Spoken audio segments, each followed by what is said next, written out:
game. Why not? I get a parlay ticket at 7-Eleven. Is that That's what my you want to dream. do? Is that the move? We are Fox Sports. Every day, you can help good things happen. A local health worker in Nicaragua saves one child from measles.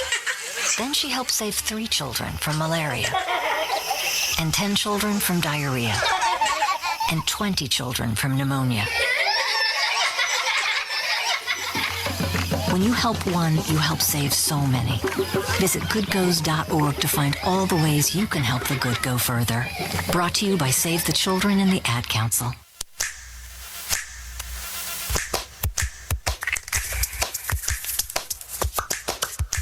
Hands can do incredible things. They made every sound in this piece of music. But nothing compares to using them to help save a life. If it does, call 911, then push hard and fast in the center of their chest until help arrives. It's called Hands-Only CPR, and it's recommended by the American Heart Association. Visit handsonlycpr.org today. A message from the American Heart Association and the Ad Council. iHeartRadio. Don't ever miss the Dan Patrick Show. I'm going to be who I'm going to be. Because if you do, They're pros. They get paid. you miss this. You know what made me feel really good? Watching Denny Hamlin win me a Daytona 500. Denny joins us now. Congratulations, Denny. Appreciate it, man. What do I get? I mean, I didn't get a shout out here. This is about me right now. You get the wheel, man. You said you wanted the wheel. You're going to get the wheel. Okay, but the car goes to Daytona for the Hall of Fame for a year. Is that right? That's right. That's right. However, we know people and we know security there. And I think we can get a best steering wheel out of that car. Are you going to steal your steering wheel out of your car? Well, that's the plan. I like it. Have you watched the video of the final lap? I have. And can you now describe what you did? I try to put it all together. I try to piece it together. I think I know, but still, it happened so fast. It was difficult, and literally, going into the last lap, I had no intentions of winning that race, and somehow just put it all together. What was the move that caused it to happen? Probably the unintentional move to try to, block the 4 car. He was coming with the head of steam pretty quick on us, and I was like, well, I've got to block that. And so when I went to block him, it immediately it sent my car so far forward. It was amazing. And then I just kind of used, there was a side draft thing. We draft more with the side of our cars than we do front and back of our cars. And I just kept side drafting cars all the way up to the lead, essentially. Is it every man for himself on the final lap? I know that there's teammates there, but when do you go for, it's about you? Last lap, that's one thing that Joe Gibbs always said to us, that, look, we don't wreck each other. That's the number one rule. And that, just do the best you can to win for yourself. We're teammates all the time. When we get it out there on Sunday, it's all about trying to win for our particular team. But we did a really good job Sunday working together as a team.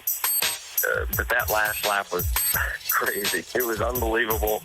And, I think it was awesome for myself, and especially FedEx that have been with me now for 11 years.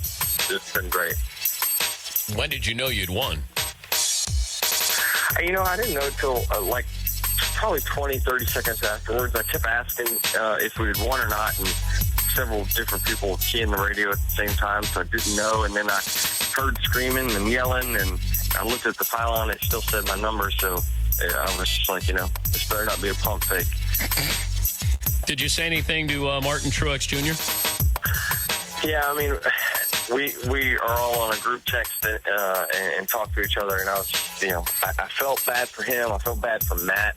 Matt, went from leading the race off turn 4 on the final lap to finish in 14. The Dan Patrick Show. Don't miss it. Right here. iHeartRadio. Listen everywhere. I know you do. Monday through Friday, 9 a.m. Eastern, 6 a.m. Pacific. Hey, let me hear this. Fox Sports Radio. 24/7. What do you want to talk about? Live. So here we are. 100%. You have the name?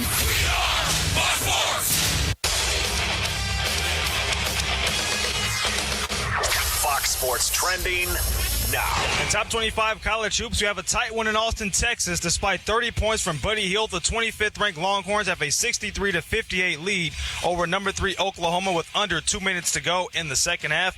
Meanwhile, 12th-ranked Miami has a 70-65 lead over Louisville with about 20 seconds to go in the game. It looks like Utah is going to win its 6th straight with a victory over Arizona. It'll be the first win for the Utes over the Wildcats since Utah joined the Pac-12 conference. Top-ranked Villanova trying to pull away from Marquette. They lead 79-68 with 3.5 minutes to go in the game. Earlier today, Kansas clinched at least a tie of the Big 12 title with the win over Texas Tech. It's the Jayhawks' 12th consecutive regular season conference championship. In golf at the Honda Classic, third-round action, Sergio Garcia and Adam Scott tied atop the leaderboard at 10 under, while Vijay Singh is 4 shots off the lead. I'm Kevin Figures. The second race of the season, the NASCAR Xfinity Series from Atlanta, is live on FS1 tomorrow with coverage beginning at 1:30 p.m. Eastern. Live from Atlanta Motor Speedway. Race day gets you prepped for the race beginning at 1 p.m. Eastern. Only on FS1. Ladies and gentlemen, this is Fox Sports Saturday with Steve Hartman and Brady Papinga. Steve Hartman. Before we get started today, here's your update. Brady Papinga. This is what's sort of inside my soul right now. Yeah. Hartman. No. Papinga. To answer your question there, yes. Your sports. Your topics. I'm going to lose it here. All for you, the fan.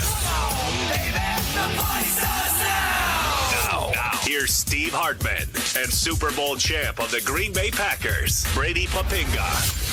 Living the dream once again here on the vast Fox Sports Radio Network. Hartman and Papinga coming to you live from the Geico Fox Sports Radio studios. 50 minutes could save you 15% or more in car insurance. Visit geico.com for a free rate quote. Mr. Papinga, how are you today? Big Stevie Hartman, I am doing great, and I use the name Big in a figurative sense because you're not a big guy. No. I'll tell you that. You know, I did that once to a little girl, unfortunately, in a Sunday school class. You didn't do that. Yeah, because I used to call like the guys in my class Big Joe or Big Michael because I wanted to uplift their spirits and help their self-confidence, right? Yes. So I was in that kind of habit, and all of a sudden there's this girl named Heather, and she was participating, and she was a bigger girl. And I go, so Big Heather. Oh, no. And I had nowhere to go. And my wife was co-teaching this class with me. Yes. And she gave me the worst look. I mean, it just went right through me like a sword. You know, and I was like, oh, boy, I don't know where to go from here. It's like, oh, it's Big Heather. Big star. You are a big star. I don't know where to go. And Heather, she was cool. You know, she just sort of brushed it off. But Big Stevie, wonderful day here. It's fun and to be talking about the combine because there's a lot of stuff out there. I'm going to tell you, man, I can't wait to talk about it because not everything at the combine on the surface is as it seems. And obviously we'll talk about that as we navigate this situation. I can tell you right now, my hand bigger than Jared Goff. You measured it? Well, I have fairly long fingers, so mine measured at 9 1/4. Oh my goodness! 9 1/4. You should be an NFL Goff quarterback. came in at 9. Although I'll tell you what, did you see most of the hand sizes 9, 10 for some of the big guys? And then DeForest Buckner, the defensive end out of Oregon, who measured 6'7", 291, 11 3/4 hand. A big hand. Those are gigantic hands. That'll help him knock some passes down, if anything. But outside of that, it's not going to help much. But I find that to be interesting. Here you are, that's why it's like a big story, the hand size. Drew Brees has small hands, I've heard, even though he doesn't. He actually has pretty big hands. Yeah, but then everyone looked at what happened to Russell Wilson, who is 5'11", 6 feet tall, and he has like 10 1/4. He has huge hands. Oh, he has monster hands. They wrap around that ball. Even Brett Favre, I remember shaking his hand. I felt like I was getting my hand shook by a baseball mitt. I got to believe the biggest hands quarterback's got to be Roethlisberger, though. I mean, I don't know, because, man. The thing about Roethlisberger is, pump fakes. Pump fakes in the cold, it doesn't matter. I mean, he hangs onto that ball. I don't see that ball stripped out of his hands very often. The glove, too. Right. You know, and I mean, I think it's a little overblown. I know Hugh Jackson did make a comment about that. But right. Again, let's not read too much into what people are saying about certain measurables and certain things about players. Because basically Hugh Jackson, I'll paraphrase, his quote was, hand size means a lot to us because we're going to play in very tough weather. Right. So, generally speaking, hand size helps the quarterback handle the ball a little bit better. Absolutely. Especially in adverse conditions. And so a lot of people immediately jump to, well, see? All right, now let's see what the quarterback's hands are, because we already heard from one very reputable source in the NFL that hand size means something. So, okay. This is the Hawk Sports Network from SFMSports.net.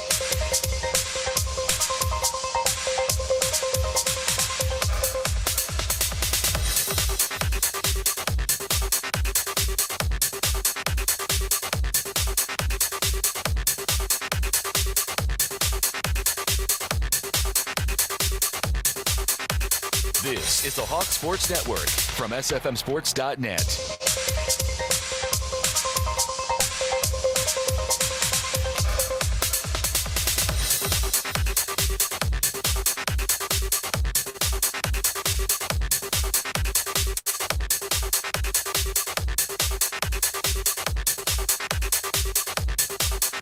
This is the Hawk Sports Network from SFMSports.net.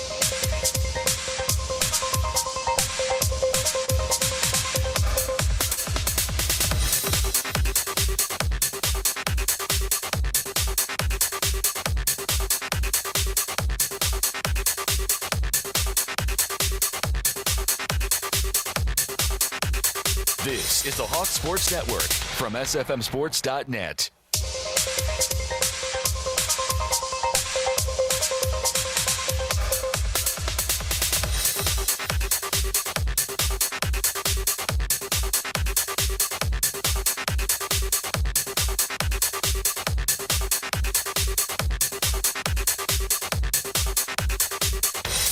This is the Hawk Sports Network from SFMSports.net.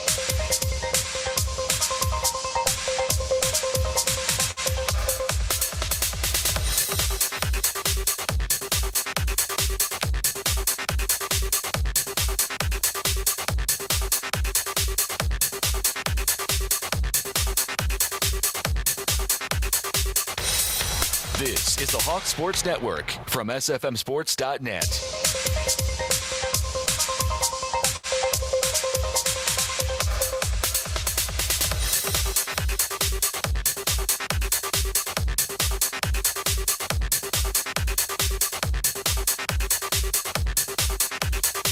This is the Hawk Sports Network from SFMSports.net. Our broadcast begins in 30 seconds.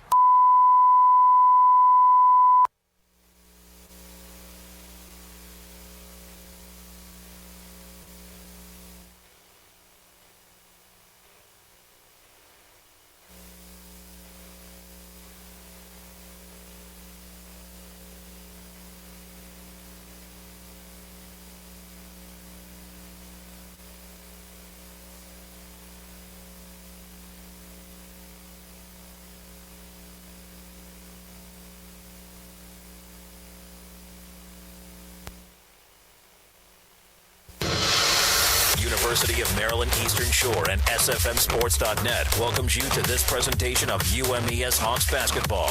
Brought to you by Pepsi, Courtyard by Marriott, Peninsula Regional Medical Center. UMES basketball is also brought to you by Hampton Inns and Suites of Salisbury, Signs by Tomorrow, and Frugals. Now, UMES Hawks basketball from SFMSports.net.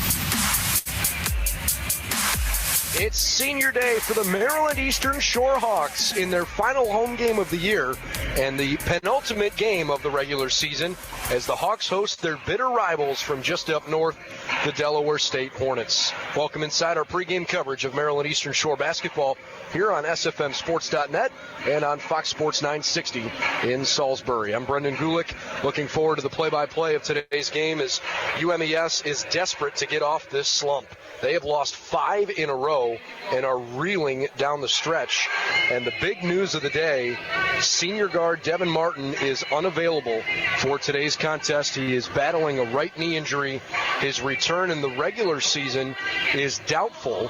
He will try to return for the MEAC Conference Championships starting in a week and a half. But the Hawks will be without one of the top 5 scorers in the league, and I think it's safe to say their best player. Now, Dominique Elliott has played exceptionally well lately, but Devin Martin is sort of the heartbeat of this team. When he's playing well, usually the Hawks are in good shape.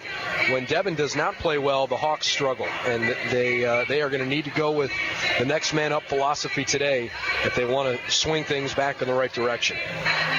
The Hawks are 8-21 on the season. They're 5-9 in conference play with 2 games to go. The Hawks had a stretch where they looked like things were really starting to go well. They had won 4 in a row against Bethune-Cookman, Coppin State, Howard, and Hampton, but since then, they've lost 5 straight games, and I think the big blow for the Hawks was that in that Hampton game, Ahmad Frost went out with a torn right ACL, and his absence in the Hawks starting lineup the last 3 weeks has really kind of been the self-destruct button, if you will. Ahmad, by no stretch, is the best player on the team. If you're only a casual fan and you see him play, you might not say, boy, that's the guy they need to have on the floor. But his leadership at point guard as his freshman year has gone on has been better than anybody else's. And it's not a knock against Thomas Rivera or Mark Seelan. They both play hard. But Frost was hands down the best point guard option that the Hawks have had, especially because of what he did on the defensive end of the floor when he wasn't producing a lot of points or assists offensively. So that's a big loss for the Hawks, and it has definitely contributed to their 5-game losing streak. But they've still got time to figure out how to make things right before going into the conference tournament. Delaware State had a terrible start to the season, and I mean terrible. They were 1-17. They were the second worst team in all of college basketball going into a game where they finally won on the road at North Carolina A&T in late January. But from that point, things have kind of swung in a better direction. They've won more games than they've lost, starting with that January 25th game against North Carolina A&T. So you got to keep your eye on the way that Delaware State will come out today.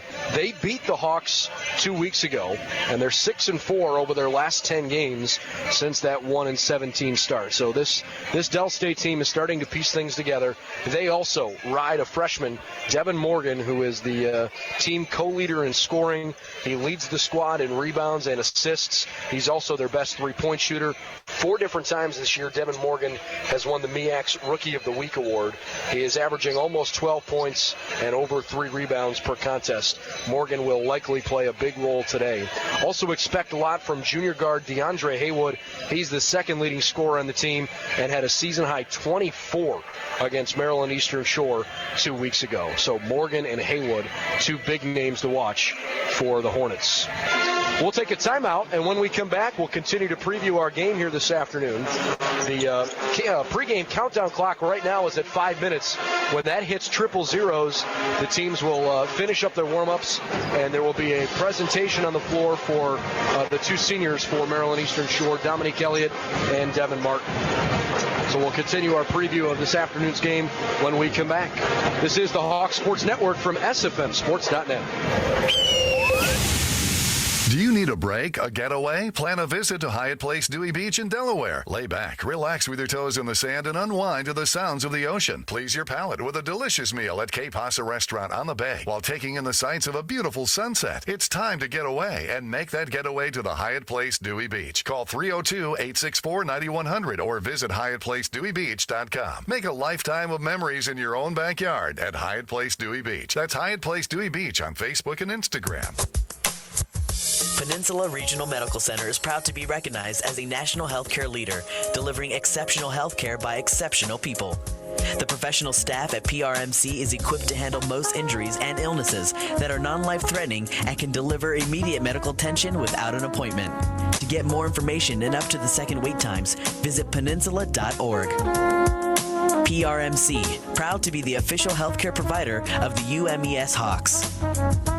Bobby, you here again? Yeah, my my doctor told me to reduce stress at work, so I come to Buffalo Wild Wings to eat lunch and watch sports. I get to pick one of 7 entrees, like sandwiches and salads, plus one of 7 sides. Well, I like sides. It's so affordable I can finally take a vacation. Where you gonna go? Here, Tim, here.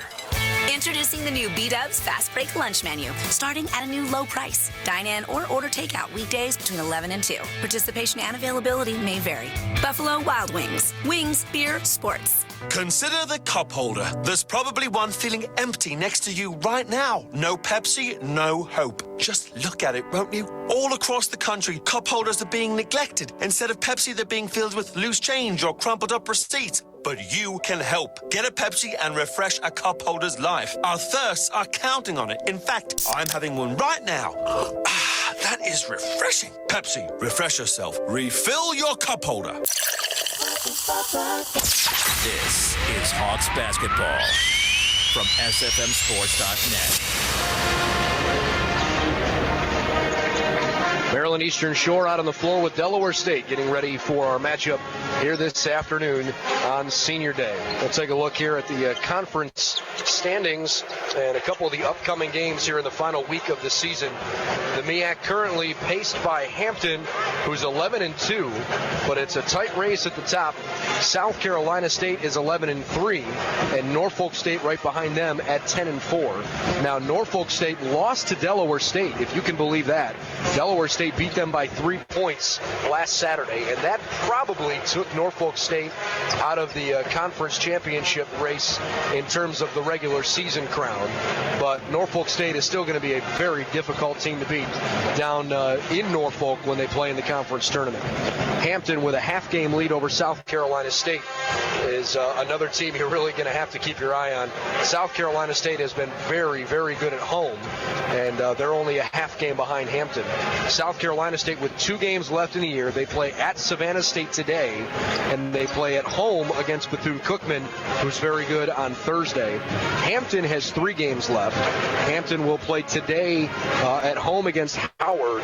They play Monday against Delaware State at home, and then Hampton finishes up the regular season with a road game at Norfolk State. That'll be a tough one for them on Thursday. So we really, it's too difficult to say who's going to finish where in the conference, even when you look down the standings. We talked about the top 3 teams. Bethune-Cookman and Savannah State are in 4th and 5th place, respectively, in the conference. Bethune-Cookman 8-5, Savannah State 7-6. Those 2 teams will probably be the 4th and 5th seeds, but it's still up for grabs the rest of the way. North Carolina Central's at 6-7. Howard is 6-8. You've got North Carolina A&T and Delaware State, both 5-8. And then you've got 3 teams at 5-9. Maryland Eastern Shore, Coppin State, and Morgan State are all 5-9, with Florida A&M at 4-10 after beating the Hawks in double overtime in that game last week. But Florida A&M is ineligible for the conference tournament, so there will only be 12 men's teams in the MEAC championships in about a week and a half. And the Hawks, given what they have in front of them, if they don't take care of business here at the end of the year, they could very well finish as the 12th seed in the conference tournament, which is disheartening because at one point just a few weeks ago, they were in 4th place in the conference. And if the Hawks finish the season as the 12th seed going into the conference tournament, that means they will probably lose the last 7 games of the year and truly limp into that conference tournament. Hopefully that isn't the case. So again, Hampton leads the way, and the Hawks right now trying to climb out of the cellar a half game behind Delaware State. Upcoming games that are on the schedule today, other than this one, North Carolina Central is at Bethune-Cookman. Morgan State will play at Coppin State. That's a big game. South Carolina State and Savannah State will square off. That's an upset alert. Savannah State is definitely capable of beating South Carolina State. North Carolina A&T will play at Florida A&M, and Howard plays at Hampton. Okay, we'll take a timeout, and when we come back, we'll give you the starting lineups as Delaware State and Maryland Eastern Shore get ready for this afternoon's game. This is the Hawk Sports Network from SFMSports.net. Ever wonder what your local cops are doing at night? Take a listen. Unit 920, sobriety checkpoint is up. 4 units patrolling perimeter. Police Police in Maryland are all over your community stopping and arresting drunk drivers. Patrol be advised, DUI crash, paramedics on scene. They'll see you before you see them. Unit 620, initiating stop of suspected DUI. Dispatch, Unit 430. I've got one too. Checkpoint Strike Force is back. Drive sober or get pulled over. DUI suspect is in custody. Clear. Have you heard? Proactive is new and better than ever. Stay tuned for a 1,000,000 bottle giveaway, and you'll also receive free shipping. Do you have troubled skin, acne? Well, we have great news. With new Proactive, your acne can heal and you can prevent new breakouts from happening. Be one of the first to try it by giving us a call at 1-800-669-8096, because we're going to let 1,000,000 people try new Proactive risk-free. Get 2 free gifts and also receive free shipping when you call right now. You heard it. Be one of the first to try new and better than ever Proactive, and you'll receive a 60-day risk-free trial of the new Proactive, 2 free extras, and free shipping when you call 1-800-669-8096. This is our best radio offer ever. Get your risk-free 60-day trial of new Proactive plus free shipping. That's right, free shipping. This offer won't last long. Call 1-800-669-8096. That's 1-800-669-8096. The Mid-Eastern Athletic Conference. 13 institutions, all striving as one to excel in the classroom and on the field. A premier Division I conference with 16 sponsored sports, showcasing the talents and strengths of our student athletes through hard work and perseverance. The Mid-Eastern Athletic Conference, educating student athletes for the game of life. I'll be a baker and official of being an ambassador. Hey, this is Senior Forward Dominic Elliott, and you are now listening to Hawk Sports Network on sfmsports.net. We continue our pregame show here this afternoon, and right before we give you the starting lineups, we'll give you a couple of little reads that we've put together here for the 2 seniors for the Hawks, Devin Martin and Dominique Elliott.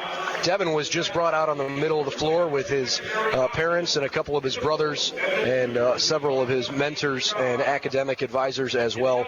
Devin with 918 points in 59 games over 2 seasons here. He's a sociology major. He's scored 25% of the Hawks offense this season with double-digit points in 25 of the team's 29 games this year. Devin is a co-captain for the team, 17.2 points per game. He is second in rebounds at over 4.5 a game. He is also second in assists on the team, 2.1 per contest, and leads the team with 3-pointers as well. He's got 66 triples this season. Devin's best game of the year, 37 points in a home win over Central Penn. He also had 10 rebounds and 5 assists in that game.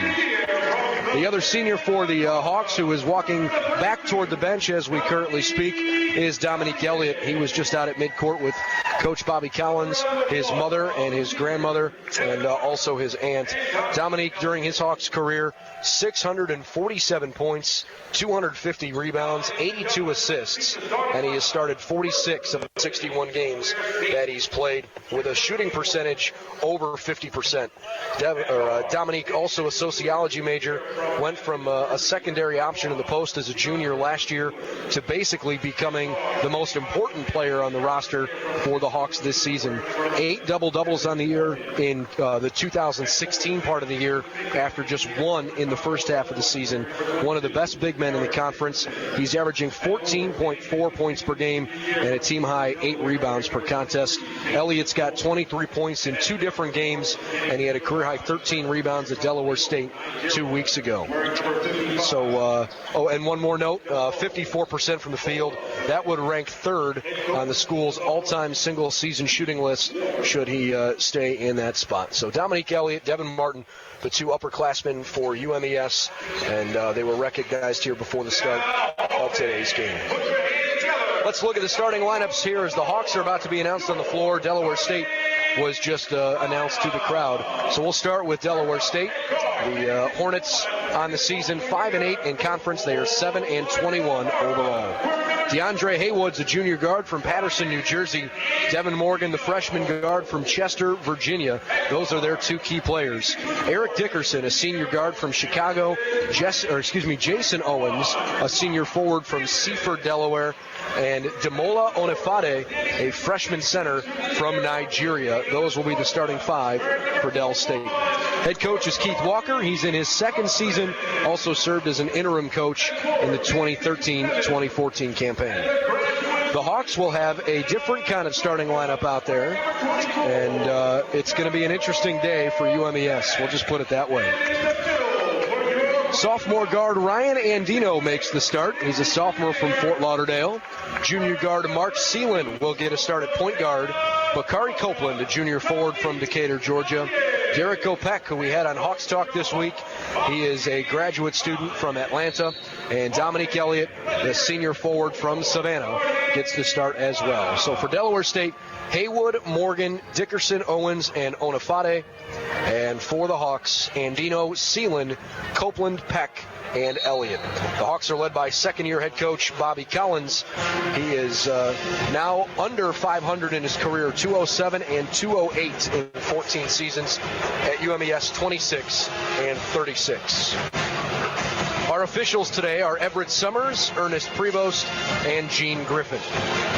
Hawks will have their home whites on. Delaware State powder blue with red numbers. Elliott comes over for the pre-senior day fist bump. I enjoy doing that with him each game. Tom's a great kid and a really big competitor, and he's going to give Derek Opek the chance to jump center today against Onifade. Elliott about as selfless as they come. Here's our opening tip. Peck wins it, and we're underway inside the Heights Center. Seelan, Copeland, and Andino run a weave around the arc as the Hawks will shoot off to our right in the opening half. Seelan goes to the right-hand side, right through Andino's hands.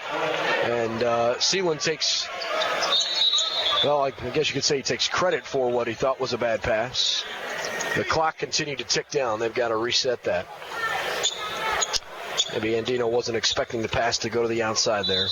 Again, the Hawks on the year 8-21. They're 5-9 in conference. The only three non-conference wins the Hawks have this year at American and home games against St. Francis and Central Penn. Delaware State started the year 1-17, but they are 6-4 in the 10 games since then, and they've turned the season around a little bit.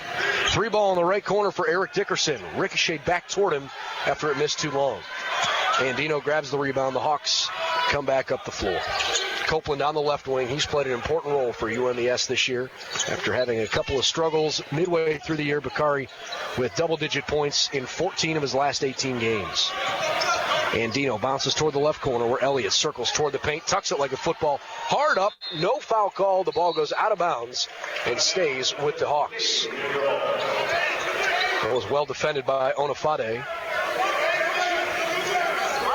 And he and Elliott both went right straight up.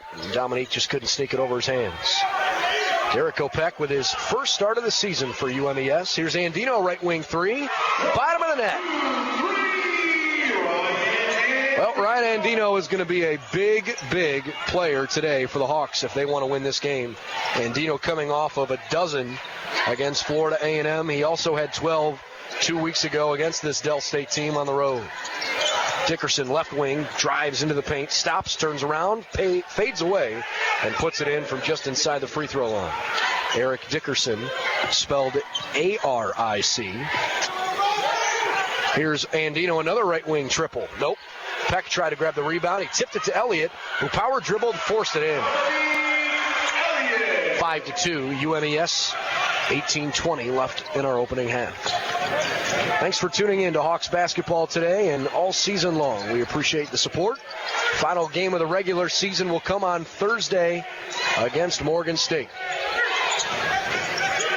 On the right wing, Devin Morgan passes left side to Dickerson. Dickerson raises for three with Andino right in his face, and he missed it long. Peck grabs the rebound for the Hawks. Here comes Mark Seelan all the way up the floor, and he had it stripped out of his pocket. And apparently he was the last to touch it as the ball went out of bounds. It's a little frustrating. So it's a 5-2 lead for the Hawks, and they'll go back on defense just over 2 minutes gone by.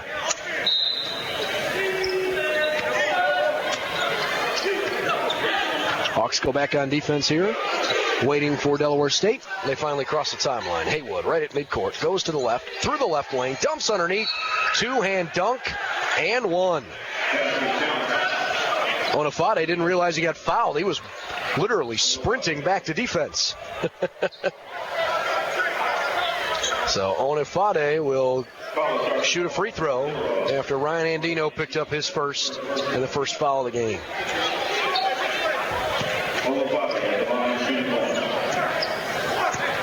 Onifade, the big fellow from Nigeria, 6'9", 245. He's got a very awkward-looking shot, but he found a way to put it in from the line.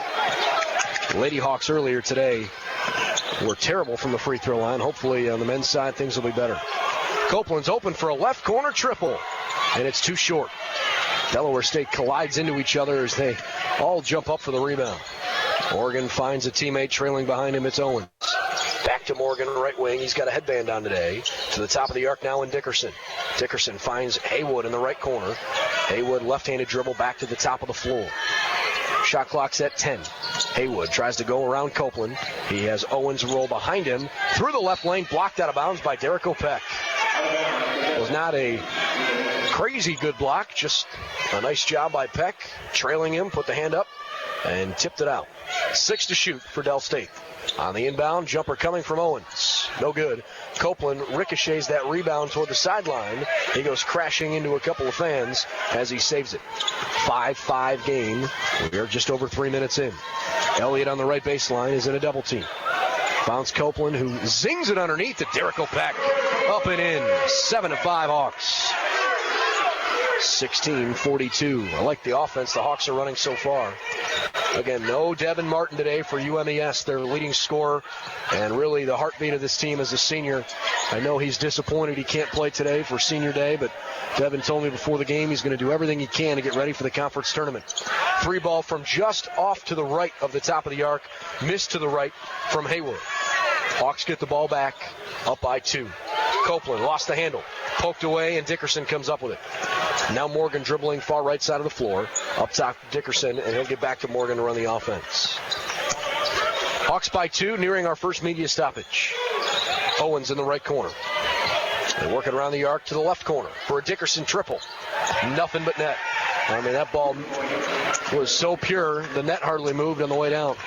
8-7 Delaware State. 15:45 left in the opening half. Peck feeds Elliott to Andino, right corner 3. Yes! Ryan Andino, a couple early threes. A good sign for the Hawks, who lead at 10-8. Coincidentally, and maybe somewhat ironically, in the games that the Hawks have shot their best from the three-point arc this year, they've typically fallen short. We'll see if they can continue to work it inside along with hitting from outside. Morgan traveled with the ball at the top of the key. And that'll bring us to our first timeout. It's the Hawks 10 and the Hornets 8. First media stoppage of the game. This is the Hawks Sports Network on SFMSports.net. Each week, go inside the athletics program at the University of Maryland Eastern Shore with Hawks Talk. I'm Brendan Gulick, radio voice of the Hawks, and we're joined today by head coach Bobby Collins. Hear from UMES coaches. The one thing that we did, we played hard. Student athletes. Being a student athlete, obviously, student is first. We're happy to do it in front of what is a really nice crowd here on Wednesday night at Buffalo Wild Wings on Route 13 in Salisbury. We'll be here from 7 to 8. It's Hawks Talk from SFMSports.net on Fox Sports 960. The Courtyard by Marriott on Route 13 in Salisbury offers comfortable rooms and meeting spaces, as well as always superior customer service in a great location near the mall. Call 410-742-4405 and ask for details about their special UMES athletics rate. The Courtyard by Marriott in Salisbury, an official hotel of UMES Athletics and a proud sponsor of Hawks basketball from SFMSports.net. This is Hawks basketball from SFMSports.net. Ryan Andino with 2 early 3-point baskets to lead all scorers with 6 points. And it's the Hawks out front 10-8 over Delaware State at our first media timeout. Brendan Gulick with you as both head coaches looking on. Keith Walker from in front of his bench off to my far right-hand side, and Bobby Collins off to the far left-hand side. Copeland, Seelan, Peck, Andino, and Elliott are out there. And for the sake of making sure we're correct, I mentioned at the outset Peck was making his first start of the season. It's actually his second start. He was in the starting lineup in the opening game of the year at Kansas State, but has not started since then. 10-8 Hawks. They've got the lead and the ball. It's a 3-ball left side. Andino, another 3. That time he was fading away with a hand in his grill. 13-8. Andino's getting hot. He's got 9. 3 threes as Peck pokes one away, top of the arc. Here he comes, 2-hand slam. Andino doing it from deep, Peck from inside, 15-8 Hawks. Jericho with some highlight reel dunks this season. That one added to the mix. Here's Morgan, deep 3. Clanks it too long. Seelan grabs the rebound. Mark across the timeline, gives over to Peck. Andino, another 3.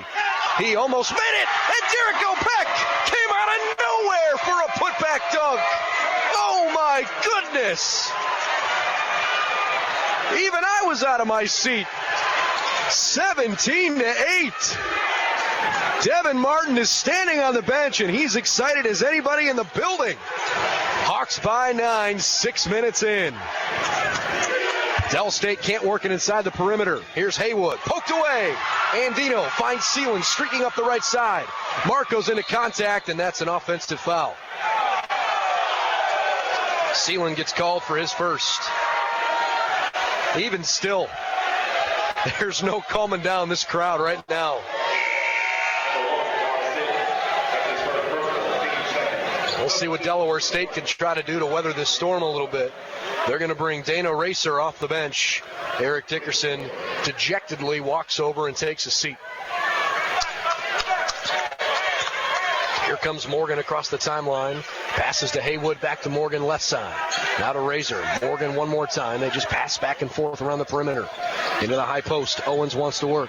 Gives back to Morgan, top of the arc. Hawks with a great zone defense. It's a 3-2 look. Owens from the right elbow, passes to Razor, 3-ball right wing, splash. 17-11. And the 3 balls are flying here early in the game. Here's Copeland driving up the right side of the floor. Dipsy-do through the lane. Great body control. Right into traffic. We've already got 5 threes between the two teams and some nifty plays right at the rim. 19-11. Onafade with a Band-Aid over his right eyebrow. Wonder if he got scratched. Morgan has it up top now for Delaware State. They work to the right wing for an open 3. Too long out of Haywood's left hand. Elliott right there. The tree grabs the rebound. Dominique had a double-double last time against Delaware State. He raises a step inside the right arc and puts it in. Elliott grinning ear to ear as he runs back up the floor. I don't know what is going on with this UMES offense. This is one of the more exciting stretches they've had shooting the ball, truthfully, all season, and they're doing it without their best player on the floor. Here's Owens inside the left elbow. Too strong. Elliott clears it away. Hawks by 10 at home. 12:22 to play in the opening half. Andino wants to shoot another one. He's on the left wing, double team, gives to Seelan. Bounce pass to Copeland, right wing, steps into a deep 2, and Bakari missed it. The offensive rebound couldn't be pulled in by Peck. Ripped away by Owens instead. Here's Del State up the right side. Haywood right into trouble, backs away and gives to Morgan. Now Haywood gets it again, throws into the corner, then gets it right back from Racer. We're at the 12-minute mark. Delaware State was so much passing around the perimeter today, but the defense has been shifting just as quickly. Owens, great backdoor cut. Morgan is fouled on the way up. Owens and Morgan trying to work the backside of the formation offensively, and it drew contact. The Hawks pick up their second foul. Check that third foul of the first half, and the first on Bakari Copeland. UMES 21, Delaware State 11. It's an 11-3 run. Hawks lead it at the 11:51 mark. We'll be back in just a moment on the Hawks Sports Network. The Hampton Inn & Suites Fruitland Salisbury South is passionate about getting it right. Their promise to you includes a clean, comfortable hotel room, located only 7.5 miles from the University of Maryland Eastern Shore. Also conveniently located within walking distance of 5 different restaurants, plus a shuttle service that can take you back and forth to the campus. Hampton Inn & Suites, an official hotel of UMES Athletics. Consider the cup holder. There's probably one feeling empty next to you right now. No Pepsi, no hope. Just look at it, won't you? All across the country, cup holders are being neglected. Instead of Pepsi, they're being filled with loose change or crumpled up receipts. But you can help. Get a Pepsi and refresh a cup holder's life. Our thirsts are counting on it. In fact, I'm having one right now. That is refreshing. Pepsi, refresh yourself. Refill your cup holder. Hey, this is Thomas Rivera, junior point guard. Thanks for listening to Maryland Eastern Shore Basketball. This is the Hawks Sports Network on sfmsports.net. Maryland Eastern Shore is flying out of the gates. They've hit 9 of their first 14 shots from the floor, 64%. The Hawks lead it 21-11 over Delaware State in their final home game of the year. And yes, it's senior day, but there's more at stake here. It's a rivalry game today, and the Hawks want revenge after losing in Dover a couple of weeks ago. On the floor for the Hawks, Thomas Rivera and Dante Caldwell make their first appearances of the game, with Elliott, Copeland, and Andino. Devin Morgan's going to shoot 2 shots here out of the gate. Morgan's had a quiet day so far, no points until that free throw. Also, first appearance of the game for Todd Hughes. Hughes is out there with Razor, Kayvon Waller's first appearance. Morgan, and as the second free throw goes down as well, trying to see who that is, run up the backside of the floor. Looks like Joseph Lewis, the junior from Detroit. So the Hawks lead it by 8, 21-13. Caldwell primed for a big afternoon as well.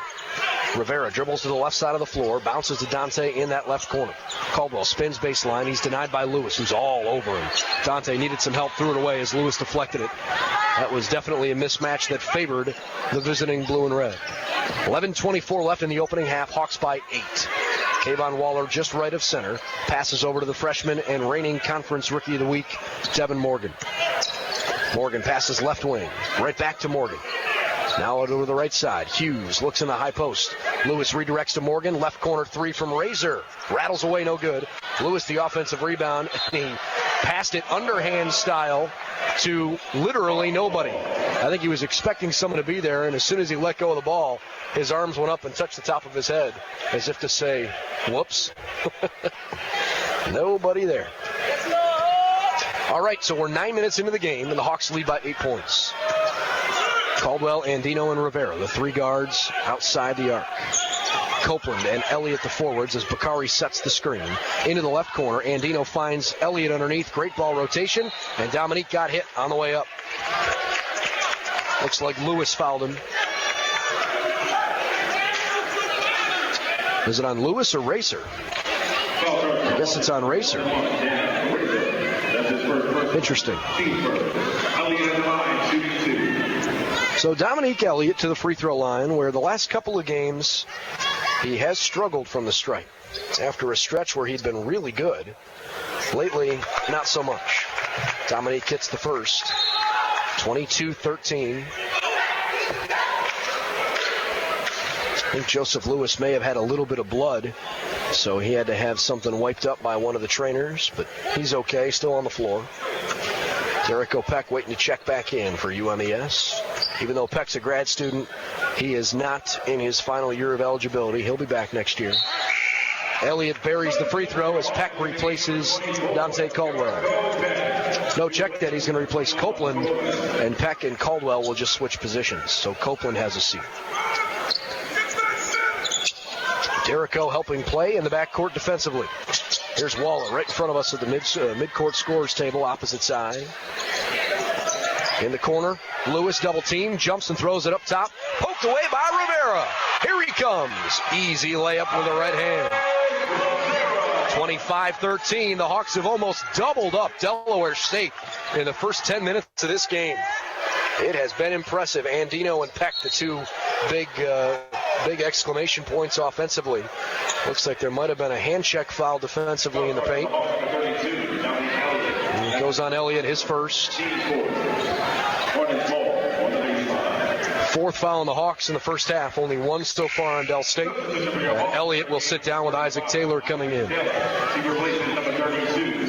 You know, you almost wonder if maybe the fact that Devin Martin is unavailable for today's game energized this group and made them focus on playing a little more as a team. Not that they don't when Devin's out there, but it becomes a bigger stressor. Morgan works to Hughes into the left side of the key. Waller finds Lewis. Left baseline jumper from 15. Too strong. Taylor grabs the rebound. Here's Rivera up the left side into the corner.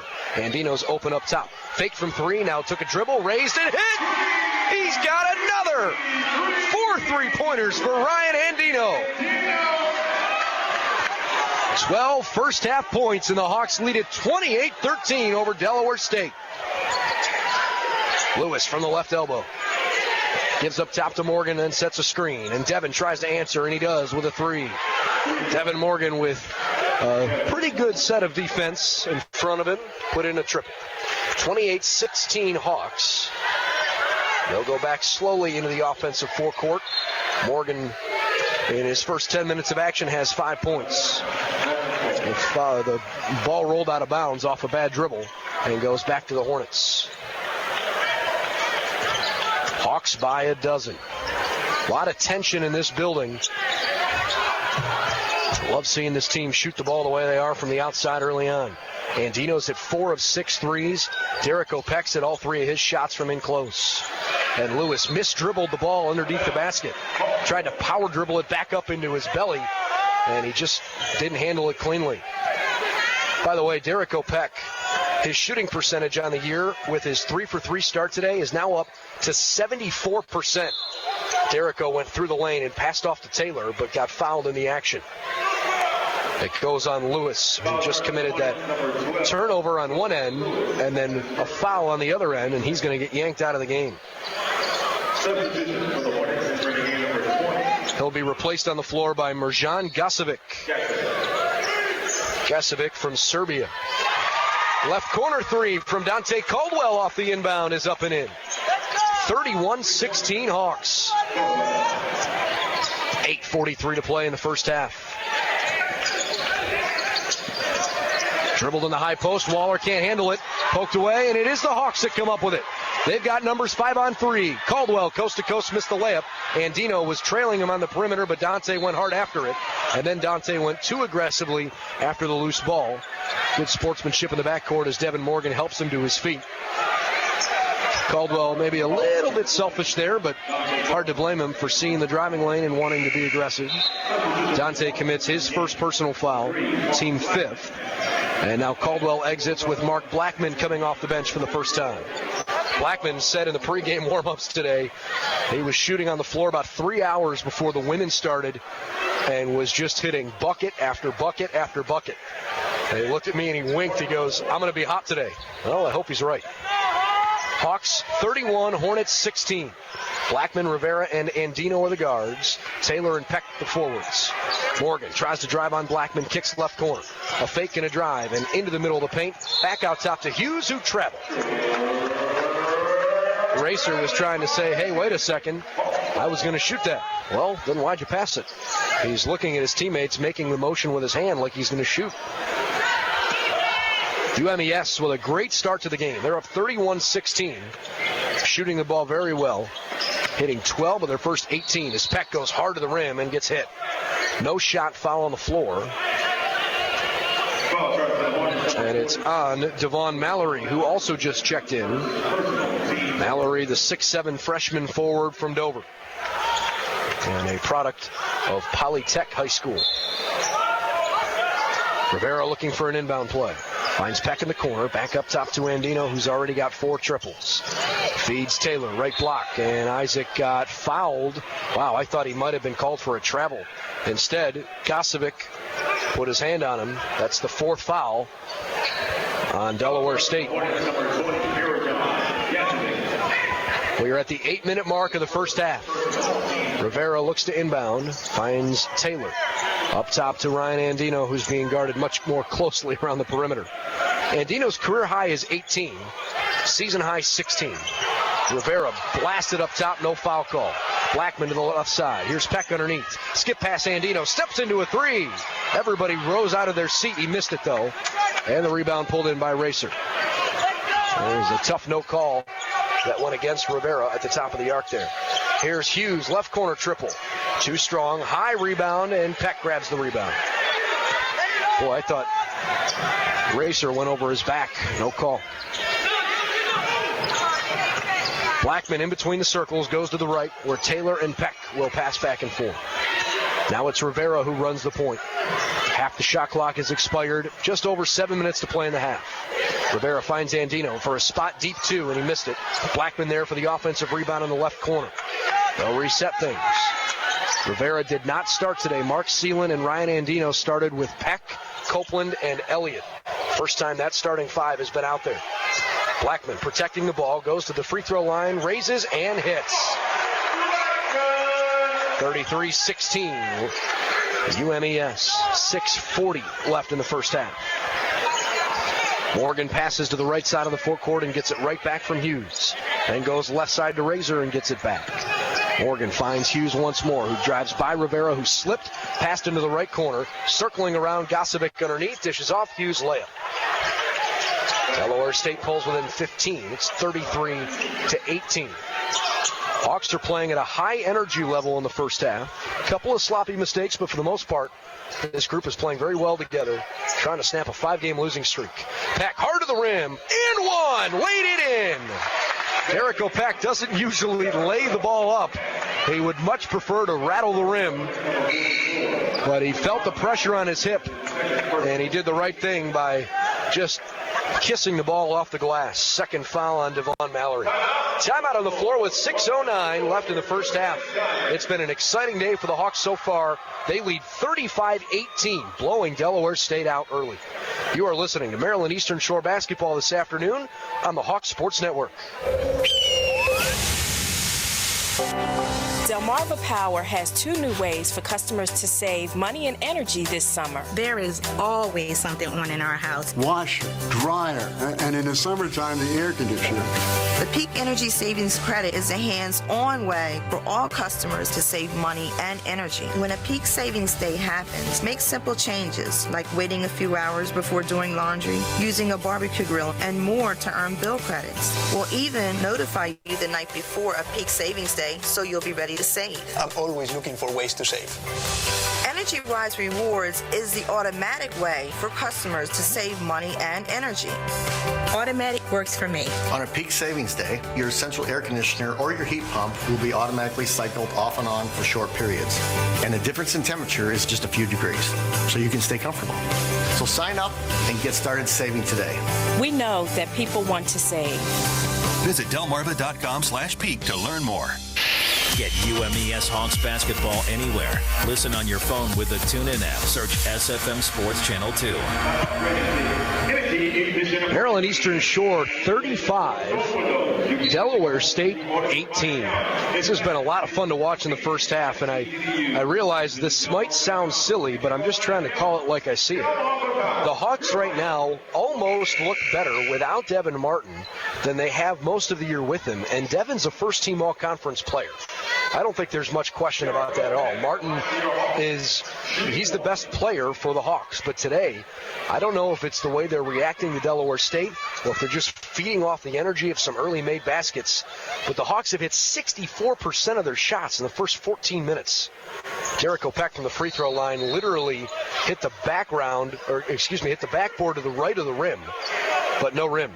It was a lane violation on UMES, and so it becomes Hornets ball. Well, Derek L., maybe you should just stick to dunking, buddy. 12 points from Ryan Andino, 8 for Peck, 6 for Elliott. And 2 for Copeland, a couple for Rivera, Blackman, and Caldwell as well. Hawks by 17 points.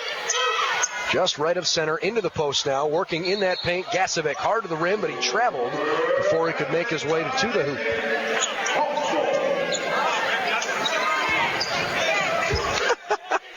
Jasovic is playfully chatting with the head official, Everett Summers, as he runs back up the floor.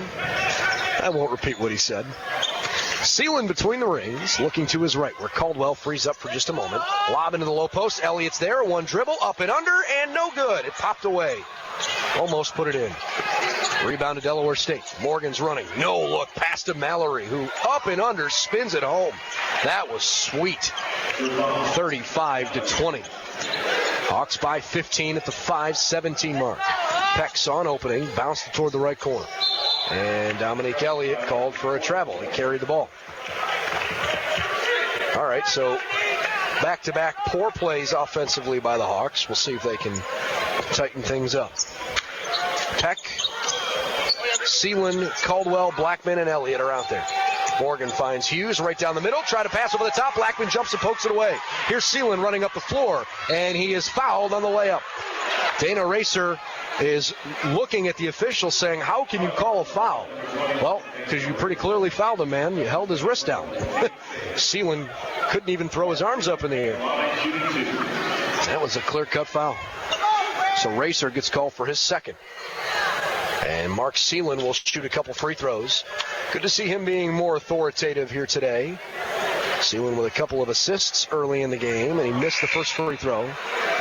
Mark, the native of Paris, France. And with Ahmad Frost out for the year, he and Thomas Rivera are basically in charge of running the point. Sealand trying to split the pair. It's up and good. Hit the rim twice, but fell through. 36-20. Hawks up with 5 minutes left in the first half. In the backcourt, Mallory finds Haywood running up the left lane of the floor. Haywood standing on the Jesse T. Williams Sr. court logo. Up top to Morgan as Peck jumps around with his arms waving. Under 5 minutes to play. Morgan for three. Hand in his face, and he splashes it. As pure as you can shoot a deep jump shot. Well defended by Peck, but the freshman got the better of him. 36-23 Hawks. Sealand guarded near midcourt closely. Tries to go to the right-hand side of the floor. Mark needs some help. Found Dominique Elliott in the corner. Dominique had it poked out of his pocket, and then he popped the ball from underneath it straight up into the air, hit the shot clock. So it's ruled out of bounds and back to Del State. Good minutes from Blackman and Caldwell as Andino and Copeland return. Hawks by 13 with 4:15 to play in the first half. Racer passes to the right wing. They quickly get into the post off Elliott's foot, bounce right back up into Haywood's belly, and a foul called finally after everybody goes reaching for the ball. I think it's on the Hawks. Yep, it's on Andino. Ryan picked up his second personal. Andino with a game-high 12 points. 4:06 to play in the half. The inbounds pass goes just underneath the right elbow to Gasovic. One dribble, turns around, hook shot right hand, no good. Peck grabs the rebound. Terrico Peck. This kid is so fun to watch. I just love him. Andino on the right wing, up top to Peck. Right at the top of the three-point rainbow. Pass to the left side. Mark Sealand looking in the post, bounces it to Elliott. Dom is double-teamed, and he traveled. Elliott with another turnover. I think that's a timeout on the floor, right? Yep, 3:41 left in the first half, and we'll take a timeout. But it's the Hawks leading 36-23 with 3:41 left. Back in just a moment from the Heights Center here on the Hawks Sports Network. Do you need a break, a getaway? Plan a visit to Hyatt Place Dewey Beach in Delaware. Lay back, relax with your toes in the sand, and unwind to the sounds of the ocean. Please your palate with a delicious meal at Cape Hassa Restaurant on the bay while taking in the sights of a beautiful sunset. It's time to get away and make that getaway to the Hyatt Place Dewey Beach. Call 302-864-9100 or visit HyattPlaceDeweyBeach.com. Make a lifetime of memories in your own backyard at Hyatt Place Dewey Beach. That's Hyatt Place Dewey Beach on Facebook and Instagram. The Mid-Eastern Athletic Conference. 13 institutions, all striving as one to excel in the classroom and on the field. A premier Division I conference with 16 sponsored sports, showcasing the talents and strengths of our student athletes through hard work and perseverance. The Mid-Eastern Athletic Conference, educating student athletes for the game of life. Hey Hawks fans, this is Derek O'Peck, senior guard. Thanks for listening to Maryland Eastern Shore Basketball. This is Hawks Sports Network on sfmsports.net. Let's pause 10 seconds for station identification. You're listening to Maryland Eastern Shore Basketball from the Heights Center on the Hawks Sports Network. WTGM Salisbury, Fox Sports 960 is your home for UMES basketball. Steve Clendenin back at Mission Control in SFM Sports Network Studios. Randy Scott is on the dials in Fox Sports 960. I'm Brendan Gulick, and the Hawks have a great game already, 36-23. They've shot the ball incredibly well at the outset. Playing good defense, but they get beat on a press as Gasovic throws backdoor, and a blocking foul is called as Bakari Copeland was late sliding over. The Hawks have shot 61% in the ballgame. They've hit 14 of their first 23, but a little sloppy lately with 9 turnovers. They have forced 11 Delaware State turnovers. Del State is connected on 8 of 19 shots. That's the second foul on Bakari Copeland, team's 7th. And it's 1-1 coming for Gasovic. Caldwell comes back in for Copeland, who will sit down with those 2 fouls. Andino and Copeland each have 2 fouls. Sealand, Caldwell, and Elliott with 1. No Devin Martin today on senior day. He's got to sit back in street clothes and watch his teammates get out there and try to knock off their rival, Delaware State. Martin in the last game against Del State, as the free throw missed, Devin had only 4 points on 2 of 14 shooting because he got really banged up on a hard fall at the end of the Norfolk State game the game prior. He didn't practice all week. Caldwell, left corner 3 is too short. Rebound comes back toward him, but picked up by Delaware State, who lost it out of bounds off a Hawk deflection.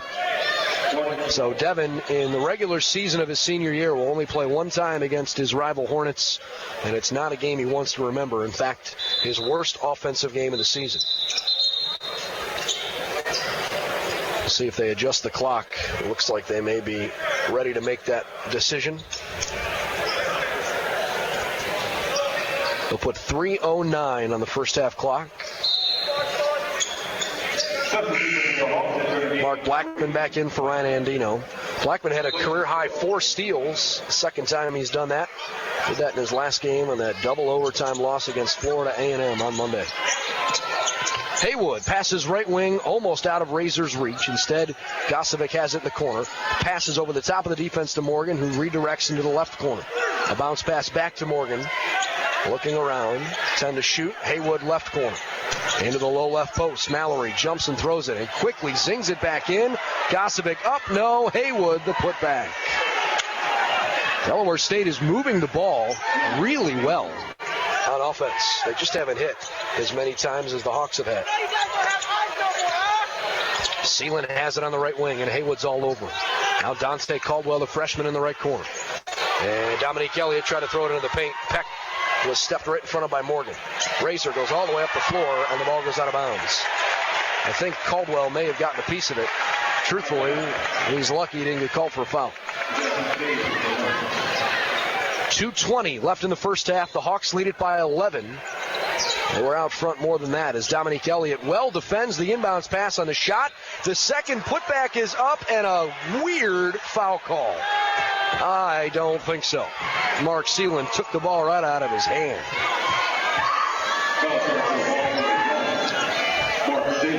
Some choice words from fans behind me. They're not too happy. Sealand picks up his second foul. Andino and Rivera wait to check in.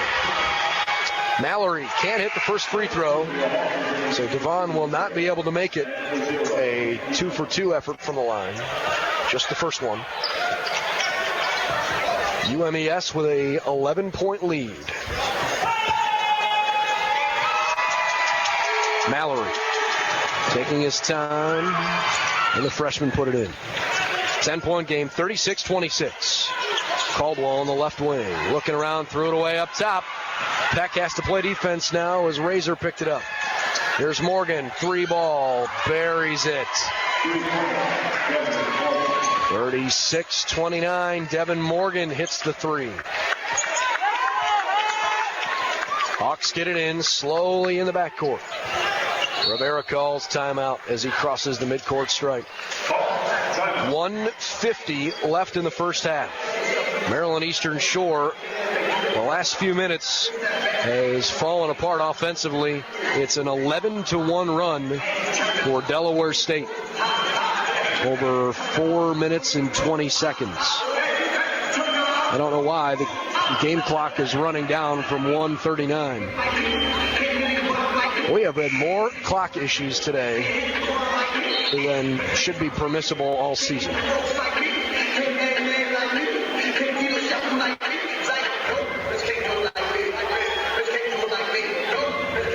So they're going to try to straighten things out.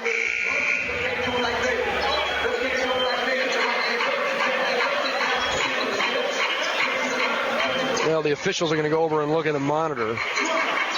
Now they've reset it to 1:50, but it should be 1:44 on the clock.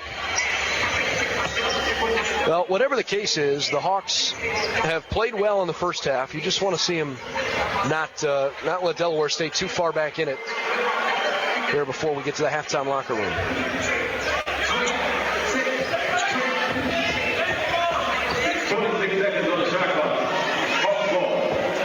I guess they're going to put it all the way up to 150. Okay, and they'll leave it there. 26 on the shot clock. The Hawks have the basketball. Andino lobs it into the backcourt. Rivera, Andino, Peck, Blackman, and Elliott are out there. 11 Hawk first half turnovers. But they've shot the ball well, 58%. And a hand check foul on DeAndre Haywood. He picks up his first foul. The junior from Patterson, New Jersey, puts the Hawks in the bonus. So Thomas Rivera won in the bonus from the strike. Rivera's had some games this year where he's been outstanding. He's had a few games this year where he's struggled. On the year, 65% from the free throw line. Free throw is up and good. Had a stretch in December against Old Dominion and American where he hit 9 of 10 between the two games. It's probably his best two-game stretch. Last time around against Delaware State, Rivera had 9 points and 5 assists. Thomas hits them both. 38-29 UMES. We've got 1:39 left before halftime. In the backcourt, Mallory. Overhead pass to Morgan, who redirects to the middle of the floor. Haywood finds Razor, and he got whacked by Mark Blackman. Mark knew it right away. Blackman picks up his first. It's the 9th foul on the Hawks.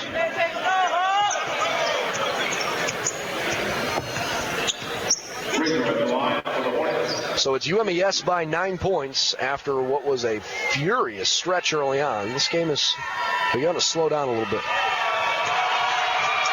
Final home game of the year, and the crowd is getting into it. First free throw off the mark. Razor couldn't connect. By the way, the maintenance crew has left the bowl seating out on either baseline. The bleachers, they are still out from last weekend's homecoming affair, and several fans choosing to watch the game from that angle. 38-30, the free throws are split. 1:25 to play. Rivera finds Elliott left corner, wanted to turn around, and he got fouled. Dominique loves that turnaround baseline jump shot in that left corner. And he got fouled there by Devon Mallory, who just picked up his third. So he is forcing Keith Walker's hand. And that's going to bring Jason Owens, the senior, back out there. Owens, Racer, Gasovic, Morgan, and Haywood on the floor for Del State. Seelan's going to return for the Hawks. And it'll be Andino that has a seat. Ryan with 4 early threes, but hasn't done anything since then. And he's got 2 fouls. Blackman, Seelan, Rivera, Peck, and Elliott. Tom shimmies the shoulders. 1-1, and he misses the front end, so no second free throw. Owens clears it away for Del State. 1:15 to play in the first half. Racer in front of the Hawks bench. Working back to the left wing now in Haywood. DeAndre can't find anyone in the post. They reverse the side of the floor. Owens outside the right elbow. No look pass underneath, and then a quick feed to Haywood cutting backside. DeAndre Haywood makes it 38-32. Haywood's got his first 2 points of the game. Blackman with great handles, behind the back dribble, feeds Elliott out to Rivera, who steps into a three. Nothing but net. 41-32. The Hawks hit another three in the first half. That's their sixth. UMES by 9 with 30 seconds to play. Racer near the right wing. Now Morgan at half court with the ball. Right hand dribble toward the corner, poked away by Peck. And it's out of bounds with 11 on the shot clock. Jericho with really good active hands there. Yeah, Morgan's got 11 to lead all Delaware State Hornets, and they will burn a timeout with 18.9 on the clock. So it's the Hawks 41 and the Hornets 32. By the way, while we have a second, we mentioned it in our women's game earlier, but a big congratulatory shout out to our friends across Salisbury at Froggy 99.9, the Whiskey and Randy show, which is typically on in the mornings on Froggy 99.9, did 2 marathon days to help raise over $66,000 for the St. Jude Children's Hospital. It's just breathtaking, the amount of support that they received. You can still help their cause even though the official fundraiser has come to a close. Go to froggy999.com. Hawks by 9. Shot clock's at 7. Hornets have the ball right wing. Haywood near midcourt, 3 to shoot. He's got to drive to the top of the key. Goes toward the paint, and that's a shot clock violation. He started to get it off. It was deflected by Elliott, never hit the rim. I think Haywood would have been wiser to try to pull up. So Andino and Caldwell return for Seelan and Blackman with 7.5 seconds left in the first half. The Hawks are going to try to score here before the intermission. Rivera in the backcourt up by 9. Runs right up the middle of the floor, works on Haywood. Finds Peck. Jericho lost the handle. It went right to Rivera, who put up a floater from the elbow, and it missed. No good. Peck taps his chest and looks at Rivera and says, my bad, though that was kind of goofy the way it rolled right to you. UMES, without their best player in the first half, Devin Martin, they put together some sort of effort with 41 first half points against Delaware State. They lead at 41-32 at the intermission. We'll take a timeout and come back to you after this with our Buffalo Wild Wings halftime report. This is the Hawks Sports Network from SFMSports.net. Is breakfast really the most important meal of the day? At Buffalo Wild Wings, we think a case can be made for lunch. Think about it. Award-winning hand-spun wings in 16 signature sauces and 5 seasonings, Buffalitos, wraps, burgers, and salads. Yeah, we're thinking that's a pretty good argument. Now throw in the fact that we've got over 50 big screens to watch all the sports you'll ever want. It's officially a no-brainer. So next time, make lunch your game-winning meal. Buffalo Wild Wings. Wings, beer, sports. Consider the cup holder. There's probably one feeling empty next to you right now. No Pepsi, no hope. Just look at it, won't you? All across the country, cup holders are being neglected. Instead of Pepsi, they're being filled with loose change or crumpled up receipts. But you can help. Get a Pepsi and refresh a cup holder's life. Our thirsts are counting on it. In fact, I'm having one right now. That is refreshing. Pepsi, refresh yourself. Refill your cup holder. Each week, go inside the athletics program at the University of Maryland Eastern Shore with Hawks Talk. I'm Brendan Gulick, radio voice of the Hawks, and we're joined today by head coach Bobby Collins. Hear from UMES coaches. The one thing that we did, we played hard. Student athletes. Being a student athlete, obviously, student is first. We're happy to do it in front of what is a really nice crowd here on Wednesday night at Buffalo Wild Wings on Route 13 in Salisbury. We'll be here from 7 to 8. It's Hawks Talk from SFMSports.net on Fox Sports 960. Speed kills. Over 30% of all traffic deaths are caused by speed. Speeding increases both stopping distances and the chances of serious injury and death. Speeding is aggressive driving. That's why area police in D.C. and Maryland are stopping and ticketing speeders and aggressive drivers. The Smooth Operator program is back in D.C. and Maryland. Speeding stops here. SmoothOperatorProgram.com. This is UMES basketball on the Hawk Sports Network, powered by SFMSports.net. The All Access Halftime Show starts now. Welcome back on our halftime show, brought to you by Buffalo Wild Wings. It's Maryland Eastern Shore 41, Delaware State 32. Let's take a look at the halftime numbers, where the Hawks shot a scorching 57.7%, 15 of 26. And for a while, they were up near 64%. So they actually cooled off a little bit as the half went on. Ryan Andino leads all scorers with 12 points on 4 3-pointers. He also missed 4 from deep. Devin Morgan had 11 points to lead Delaware State. The rest of the Hawks, 8 points, 4 rebounds, 2 assists for Derek Opek. 6 points, 3 rebounds, 2 assists, 4 turnovers for Dominique Elliott. 7 points off the bench for Thomas Rivera, who hit a 3. 6 points for Elliott, I mentioned that. 2 points for Bakari Copeland. 2 for Mark Blackman. 1 for Mark Seelan, and 3 for Dante Caldwell. The Hawks shot 57%. They hit 6 of 12 threes and 5 of 7 free throws. UMES with 9 assists, 11 turnovers, 1 block, and 5 steals. Delaware State got 11 from Devin Morgan. He hit all 3 threes that he took and a couple free throws. 5 points apiece from Devon Mallory and Eric Dickerson, neither of whom played much in the first half, but both scored a little bit. 4 points off the bench from Dana Racer, 3 from Damola Onafade, 2 points apiece from DeAndre Haywood and from Todd Hughes. Delaware State shot 44% from the floor. They hit 5 of 12 threes, just 1 fewer than UMES. 5 of 8 from the free throw line for the Hornets. They had 6 assists, 12 turnovers, 1 block, and 4 steals. Hawks are +4 in points in the paint. They're +6 in second chance points and +1 on bench scoring. The Hawks' largest lead of the game was 17 points at the 7:09 mark of the first half, but a pretty good effort from Delaware State down the stretch cut into that deficit.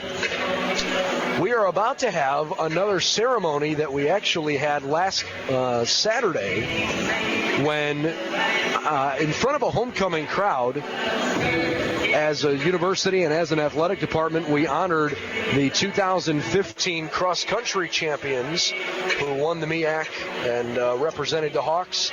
Unfortunately, though, the banner that we had made was misprinted, and it said bowling champions on the banner, not cross-country champions.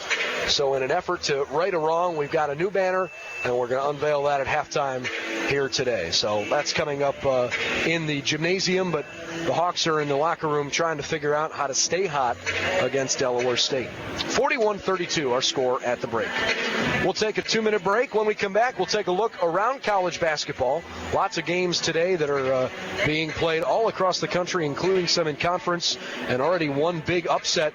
Texas knocked off Oklahoma in Austin earlier this afternoon. So a look at the college basketball scoreboard when we come back. This is the Hawk Sports Network from SFMSports.net. Bobby, you here again? Yeah, my doctor told me to reduce stress at work, so I come to Buffalo Wild Wings to eat lunch and watch sports. I get to pick one of 7 entrees, like sandwiches and salads, plus one of 7 sides. Well, I like sides. It's so affordable I can finally take a vacation. Where you gonna go? Here, Tim, here. Introducing the new B-Dubs Fast Break Lunch Menu, starting at a new low price. Dine in or order takeout weekdays between 11 and 2. Participation and availability may vary. Buffalo Wild Wings. Wings, beer, sports. Peninsula Regional Medical Center is proud to be recognized as a national healthcare leader, delivering exceptional healthcare by exceptional people. The professional staff at PRMC is equipped to handle most injuries and illnesses that are non-life-threatening and can deliver immediate medical attention without an appointment. To get more information and up to the second wait times, visit peninsula.org. PRMC, proud to be the official healthcare provider of the UMES Hawks. Give your career a competitive edge with the Army Reserve. You'll train in one of more than 120 specialties. You'll push yourself further than you ever thought possible, and you'll add strength to your career and to your life. Learn more about the Army Reserve at goarmy.com/reserve. Contact your local U.S. Army Baltimore area recruiter to jumpstart your career today, or call 1-800-USA-ARMY to learn more. They're strong. Then there's Army Strong, paid for by the United States Army. The Hampton Inn & Suites Fruitland Salisbury South is passionate about getting it right. Their promise to you includes a clean, comfortable hotel room, located only 7.5 miles from the University of Maryland Eastern Shore. Also conveniently located within walking distance of 5 different restaurants, plus a shuttle service that can take you back and forth to the campus. Hampton Inn & Suites, an official hotel of UMES Athletics. The UMES Hawks All Access Halftime Show continues on SFMSports.net. Halftime inside the Heights Center with UMES on top of Delaware State, 41-32. Let's take a look around the conference. We've got some games going on this afternoon. It's Morgan State and Coppin State locking heads in Baltimore. The Morgan State Bears lead 28-24. Bethune-Cookman on the road. Actually, you know what? Check that. It's a home game for Bethune-Cookman, and they lead North Carolina Central 45-37. That's a ball game that could really help Bethune-Cookman and certainly help North Carolina Central, but it would probably hurt North Carolina Central more than it would help them. They've kind of put themselves right smack dab in the middle of the conference competition. And you know what? For the sake of being accurate, we just had updated scores that ran through us, so we'll give you the updates. It's Morgan State 33, Coppin State 31, and Bethune-Cookman leads North Carolina Central 51-47. So the North Carolina Central Eagles coming back there a little bit in the second half, but Bethune-Cookman has a 4-point lead, that game nearing the midway point of the second half. 3 games that won't get underway for another 40 minutes or so. Florida A&M is hosting North Carolina A&T. Norfolk, Virginia today, the site of Howard at Hampton. And in Savannah, the Savannah State Tigers will square off with the South Carolina State Bulldogs. So that's a look at the MEAC here this afternoon. Had some fun games in the top 25 earlier today as well. Let's get you some of those scores. The number 1 team in the country, number 2 team in the country, they were all in action. And it's Villanova beating Marquette 89-79 in a road game. Kansas was able to hang on a fairly late charge from Texas Tech, 67-58. Mentioned the big upset in Austin, Texas. The Texas Longhorns beat Oklahoma 76-63. Shaka Smart has immediately found success once he made his way from VCU down to Austin. Pretty impressive. Utah with an upset win today in the Pac-12. The 22nd ranked Utah Utes beat the Arizona Wildcats 70-64. And I guess it's hard to call it an upset, but technically the lower ranked team won. Miami, who's a 12th ranked team, beat 11th ranked Louisville 73-65 at the Yum Center. No, actually check that. That was in Coral Gables and senior day for Miami. A couple of other games that are going on right now in the top 25. Texas A&M is blowing out Missouri 68-45 mid-second half. Maryland, in an upset alert, is losing to Purdue in Lafayette 55-47 midway through the second half. Maryland's had an interesting year. There's been times they've looked like one of the top couple teams in all of college basketball, and then there's been times where they haven't looked all that good. Purdue right now, who is a good team, has an 8-point lead over Maryland. Notre Dame and Florida State are on the floor, and Florida State, the unranked Seminoles, are pounding 23rd-ranked Notre Dame 54-36. Kentucky and Vanderbilt are playing a tight game. That's early second half. Kentucky Wildcats up 45-40. Other games in the top 25 later tonight. It's West Virginia taking on Oklahoma State. Kansas State visits 17th ranked Iowa State. And in the game of the night, 3rd ranked Virginia hosts 7th ranked North Carolina at 6:30 on ESPN. And the final top 25 game of the day is Baylor against TCU at 8 o'clock on ESPNU. So some good college basketball here toward the end of the year. By next Saturday, all of the regular seasons will be over, and it's officially our favorite time of the year. You'll have the conference tournaments starting next week, this upcoming week, the final week of the regular season. And then obviously after that, we get Selection Sunday and March Madness, and it should be a wildly fun tournament this year, given that there really is no measuring stick team in the country like there was last year with the undefeated Kentucky Wildcats. I truly think there's somewhere between 10 and 12 teams that have a legitimate chance to win the national championship this year. And it's going to be a fun year to follow college basketball in March. If you haven't followed it much throughout the course of the year, don't worry. You're going to get plenty of storylines as the season goes along. But I got a feeling this could be one fun March here for college hoops. Okay, we'll take our final timeout. When we come back, we'll bring in the second half. It's UMES 41 and Delaware State 32. This concludes the Buffalo Wild Wings halftime report. Second half is next here on the Hawks Sports Network. The Courtyard by Marriott on Route 13 in Salisbury offers comfortable rooms and meeting spaces, as well as always superior customer service in a great location near the mall. Call 410-742-4405 and ask for details about their special UMES athletics rate. The Courtyard by Marriott in Salisbury, an official hotel of UMES Athletics and a proud sponsor of Hawks basketball from SFMSports.net. Each week, go inside the athletics program at the University of Maryland Eastern Shore with Hawks Talk. I'm Brendan Gulick, radio voice of the Hawks, and we're joined today by head coach Bobby Collins. Hear from UMES coaches. The one thing that we did, we played hard. Student athletes. Being a student athlete, obviously student is first. We're happy to do it in front of what is a really nice crowd here on Wednesday night at Buffalo Wild Wings on Route 13 in Salisbury. We'll be here from 7 to 8. It's Hawks Talk from SFMSports.net on Fox Sports 960. Every golfer wants to play better golf. Whether it's fixing a slice off the tee or learning how to accurately read a green, there's always room to make your game just a little bit stronger.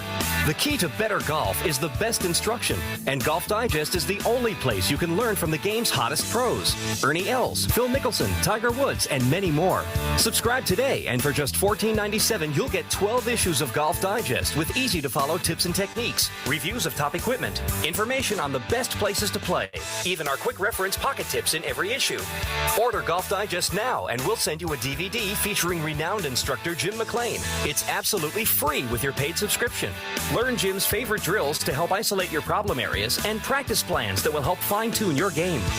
Subscribe to Golf Digest today for this limited-time DVD offer. Call 800-248-5568. That's 800-248-5568 to get your subscription to Golf Digest. 800-248-5568. This is the Hawks Sports Network from SFMSports.net.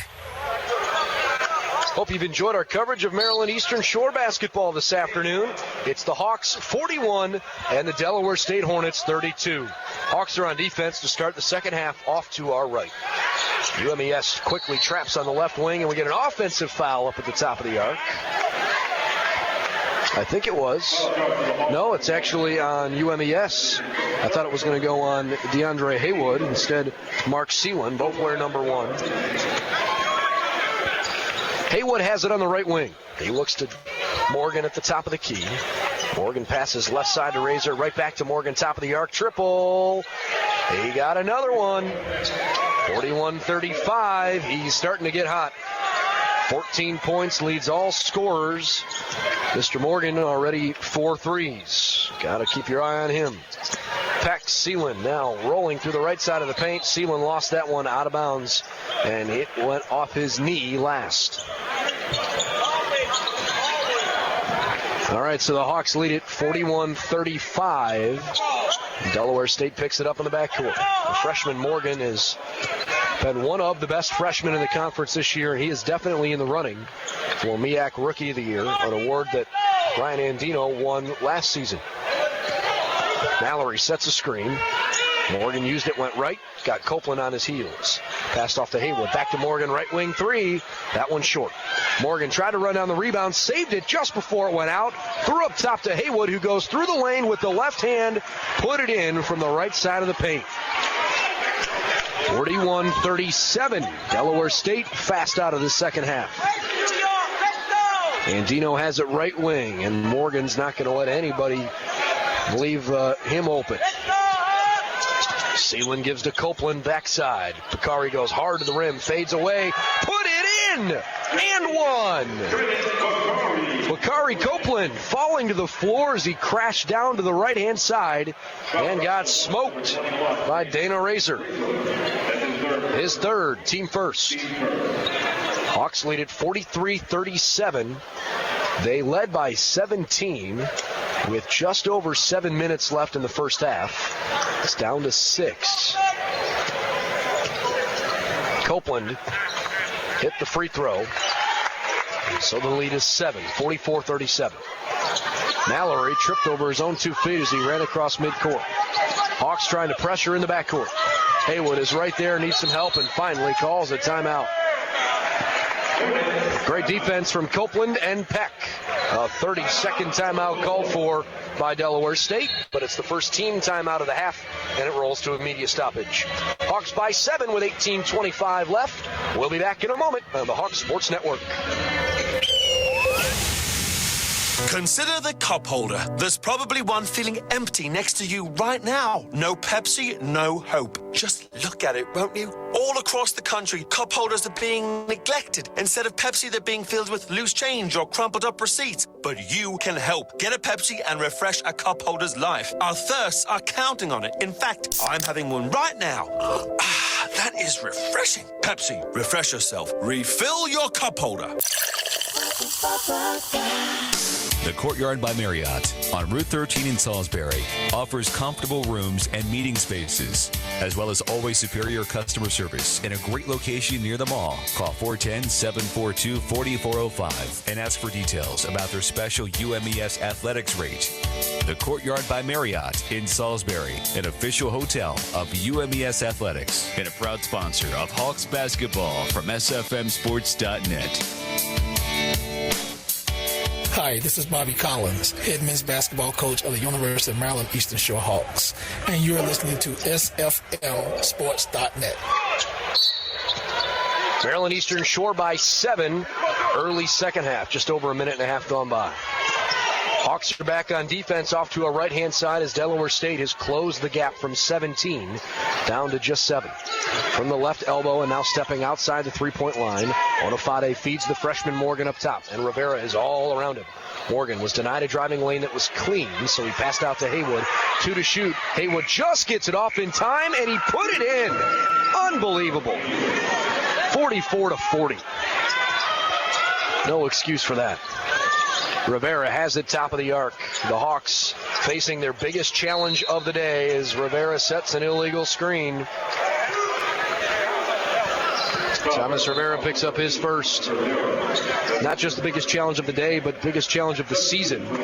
No Devin Martin today, 17.2 a night.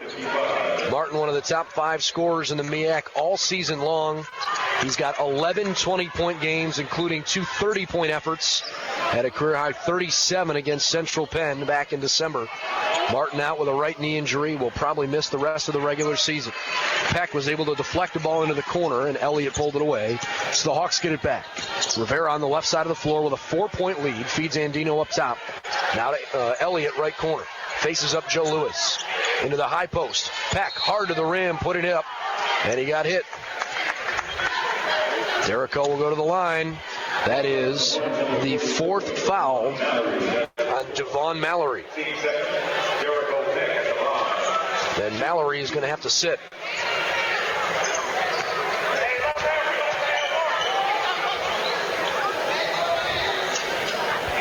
First shot from Peck is up and good.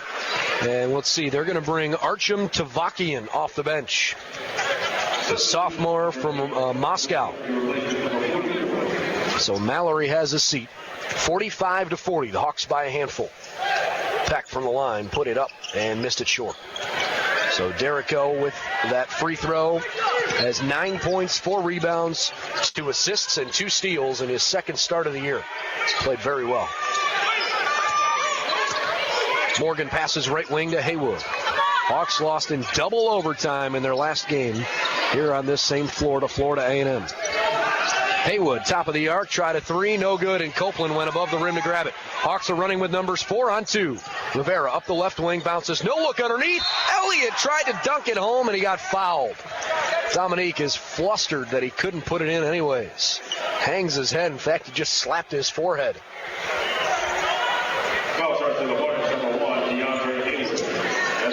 DeAndre Haywood gets called for his second. As Elliott put palm to forehead. I know you're listening. I won't mention by name who you are, but I know somebody who used to call that rebooting.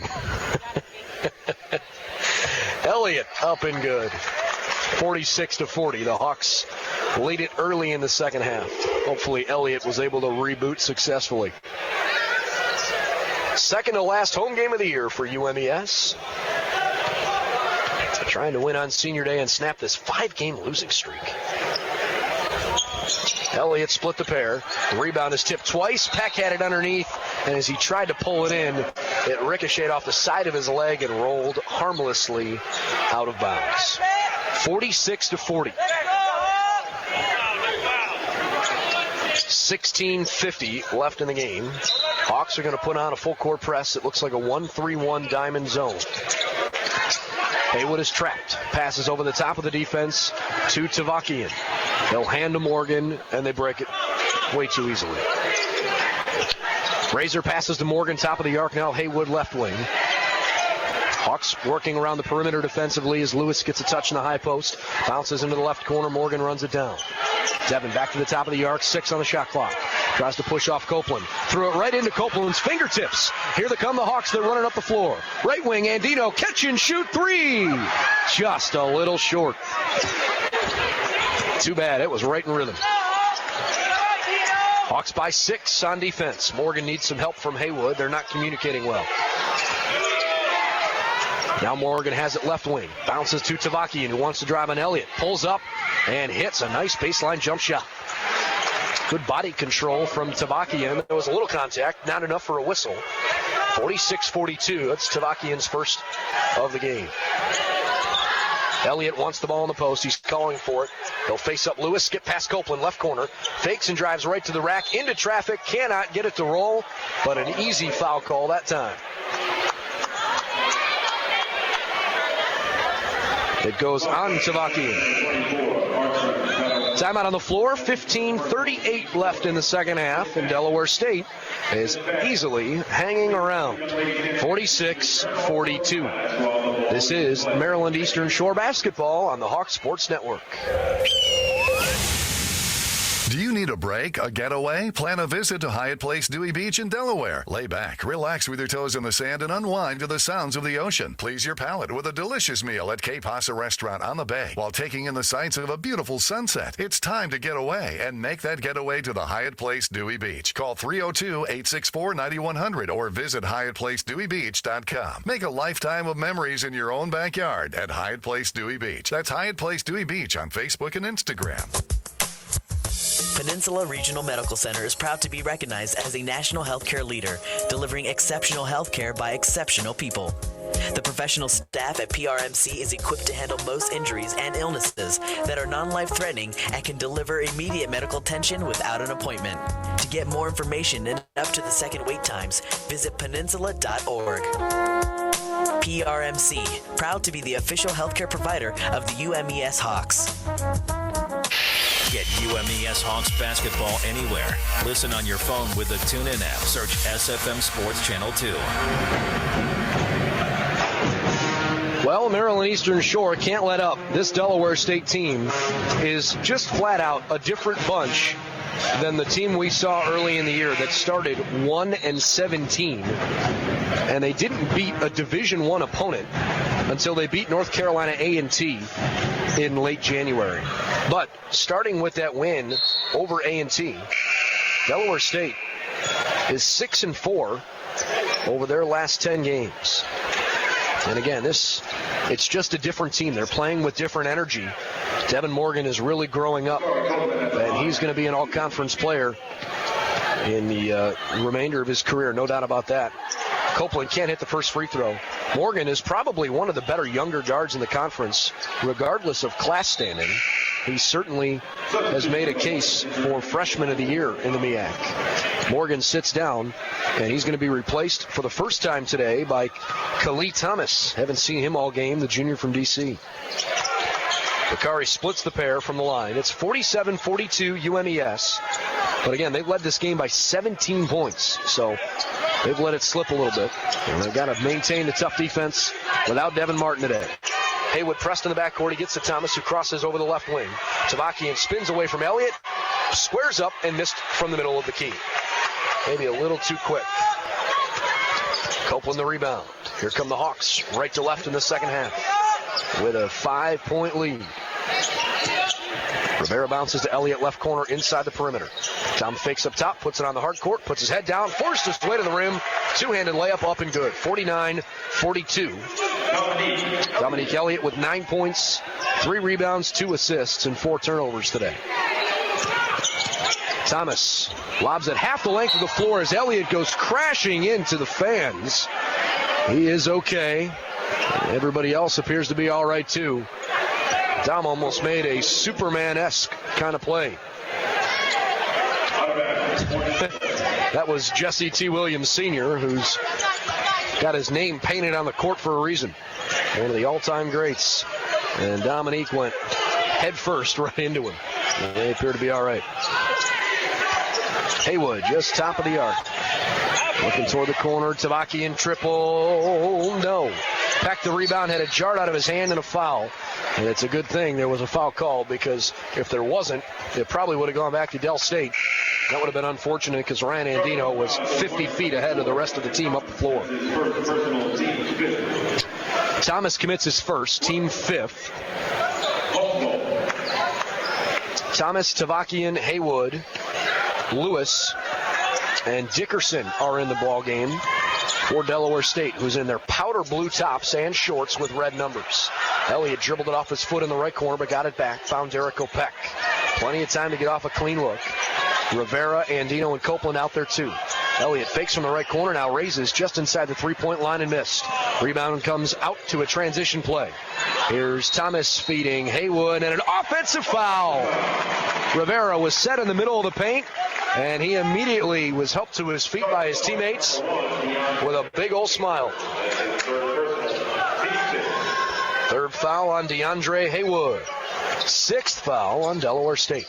We're at the 14:04 mark of the second half, and the Hawks lead it 49-42. They have led for quite a while. Delaware State hasn't had a lead since very early in the game. Elliott jump stops through the left side of the key and maybe tried to force it just a little too much. He bounced it out of bounds. Elliott with his 5th turnover.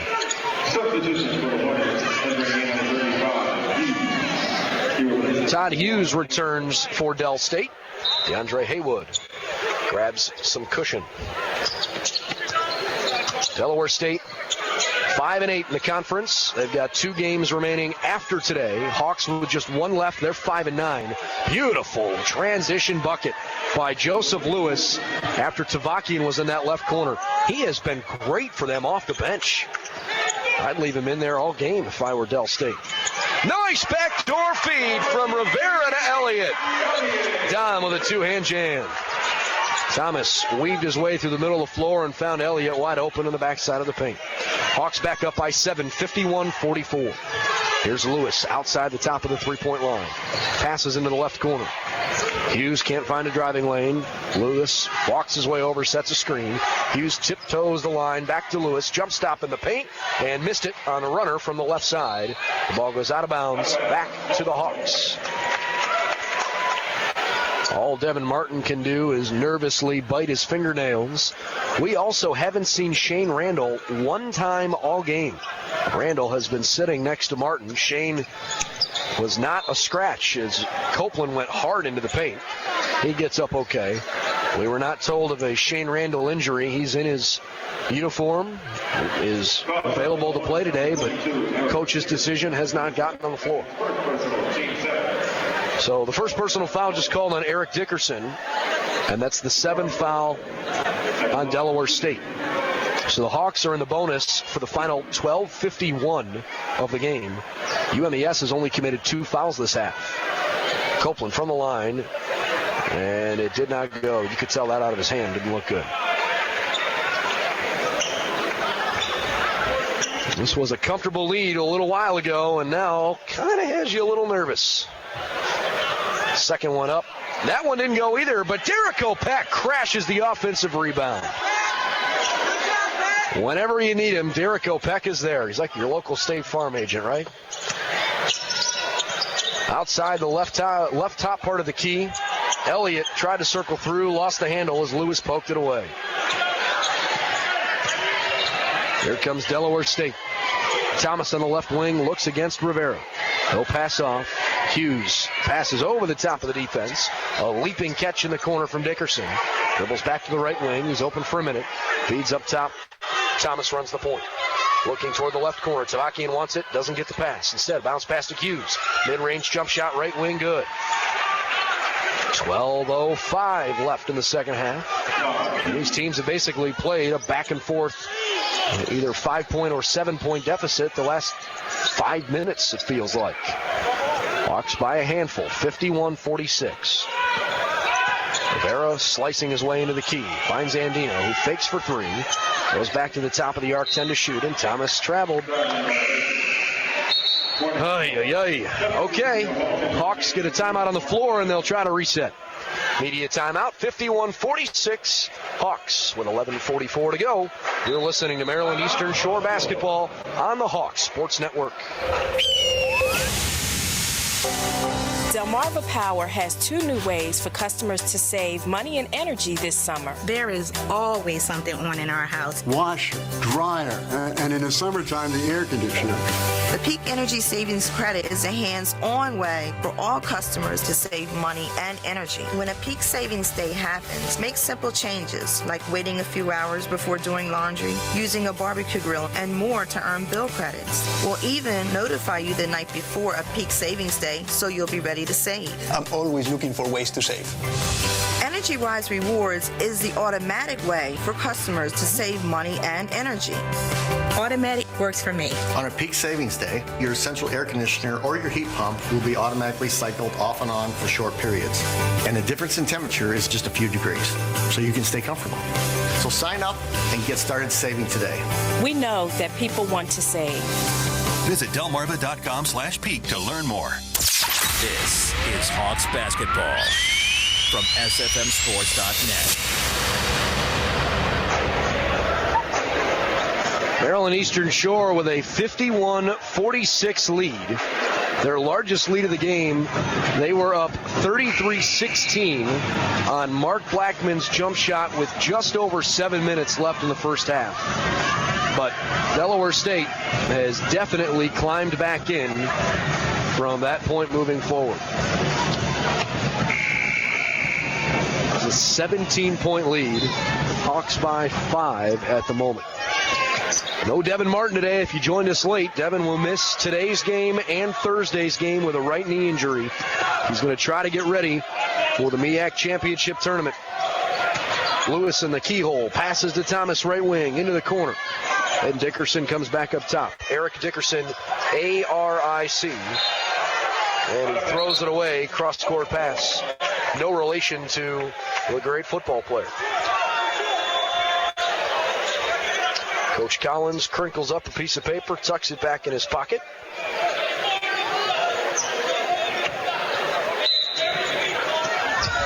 I wonder if that was, well, we already ran that play, so we're done with it, or forget it, I don't want to look at that play anymore, I'm done.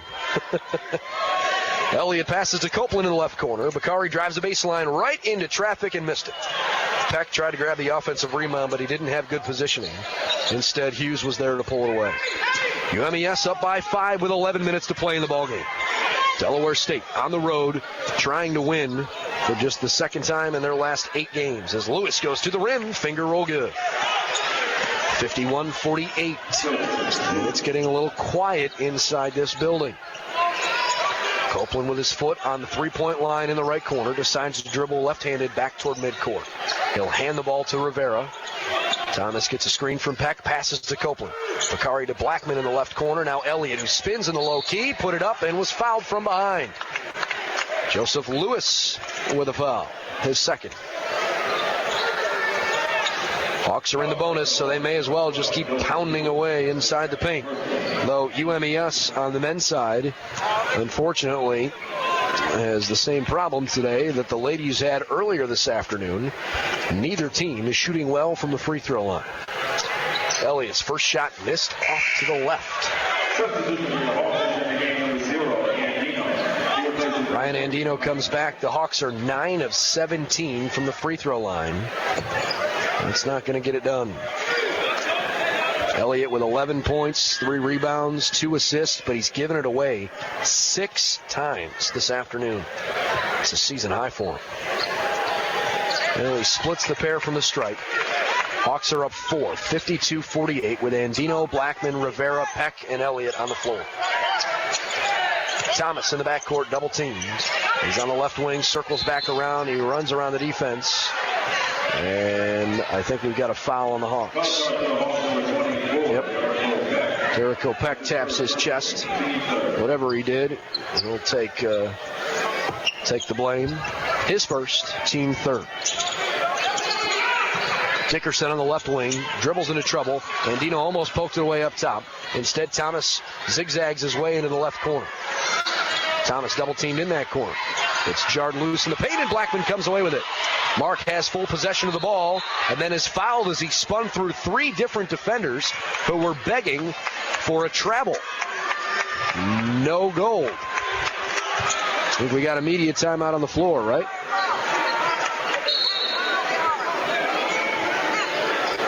Still waiting for some sort of signal. Mark Blackman was fouled. I guess the Hawks call a timeout. All right, we'll step aside. It's a full timeout, 52-48. Back in a moment. This is the Hawks Sports Network from SFMSports.net. Is breakfast really the most important meal of the day? At Buffalo Wild Wings, we think a case can be made for lunch. Think about it. Award-winning hand-spun wings in 16 signature sauces and 5 seasonings, Buffalitos, wraps, burgers, and salads. Yeah, we're thinking that's a pretty good argument. Now throw in the fact that we've got over 50 big screens to watch all the sports you'll ever want. It's officially a no-brainer. So next time, make lunch your game-winning meal. Buffalo Wild Wings. Wings, beer, sports. Well, that was a little confusing. I guess the Hawks burned a 30-second timeout, but none of the officials made that motion. In fact, one of them put his arms out to his sides, which gave me the idea that it was a full timeout. We have reached the halfway point of the second half, and the Hawks are clinging to a 52-48 lead. Andino has it on the right wing, faces up the basket, passes to Elliott, lobbed into the corner. Dominique goes to work on Lewis. Gets him on the right hip, spins toward the paint, and draws a foul. I mean, Dominique is like a machine out there today, drawing contact over and over again. Once again, it's on Joe Lewis, his third. So Elliott gets 2 fouls because he was in the act of shooting there. That is the 9th foul on Delaware State. Delaware State upset UMES 75-71 2 weeks ago today.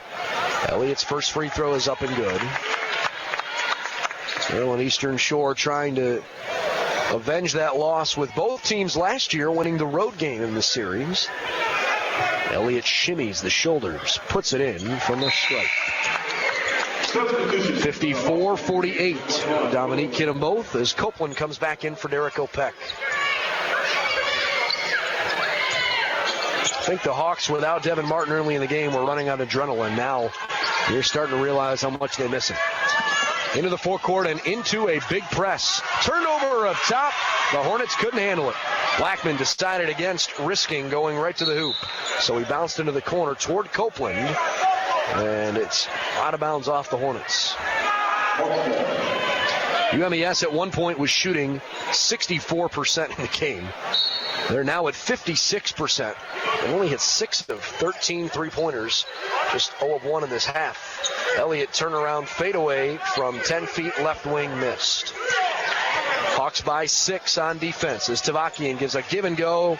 Nice little silky smooth move through the left side of the paint. Lewis finished at the rim. I don't know what happened. Is there a Delaware State foul?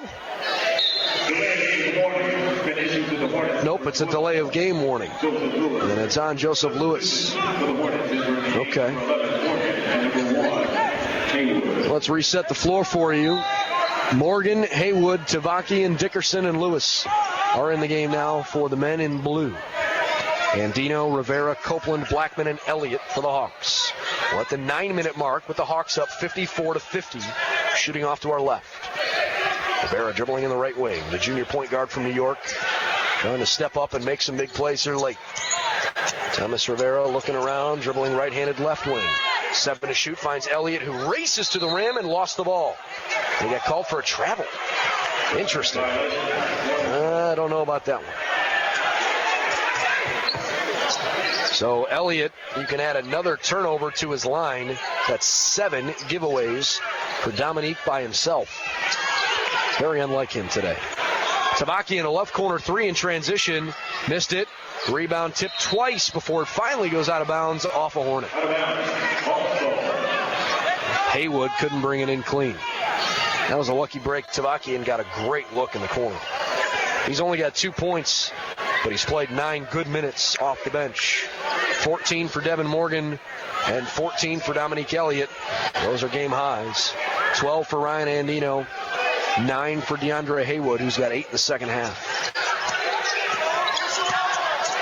Andino passes to Blackman in the corner, who finds Elliott in the post.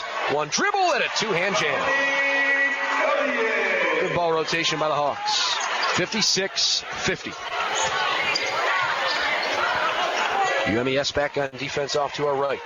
Morgan wants a screen, doesn't get it, almost threw it away, looking for Haywood. Back to Morgan, top of the arc. Lewis sets a screen. Morgan doesn't use it. Sidesteps a 3-ball, no good. Elliott pulls in the rebound down by his hip. Hawks by 6, trying to string something together here and step on Delaware State's throat. Andino between the rings, passes right side. Rivera way outside the perimeter, gets a screen from Copeland. They work 2 passes into the left corner to Blackman. Mark is back to Ryan Andino. Now once more right wing to Rivera, 10 to shoot. Copeland's got it with his back to the basket, drives from the right corner into the paint. No, got his own rebound, tried to tip it back up. It didn't go either. Here's Morgan racing 3-on-3 all the way to the rim, untouched. Somebody missed an assignment there in transition. 56-52, Hawks by 4, and that's going to bring Derek Opek back into the game. 7:09 left. Rivera saw an opening, found Elliott, 2-hand dunk. Elliott has found himself open a couple of times from Thomas Rivera tonight. Hawks are sharing the ball fairly well, 58-52. Chance of defense. Haywood from the right elbow into the paint. Missed it with a left-hand runner from right smack dab in the middle of the maroon key. Here's Andino, left wing transition 3.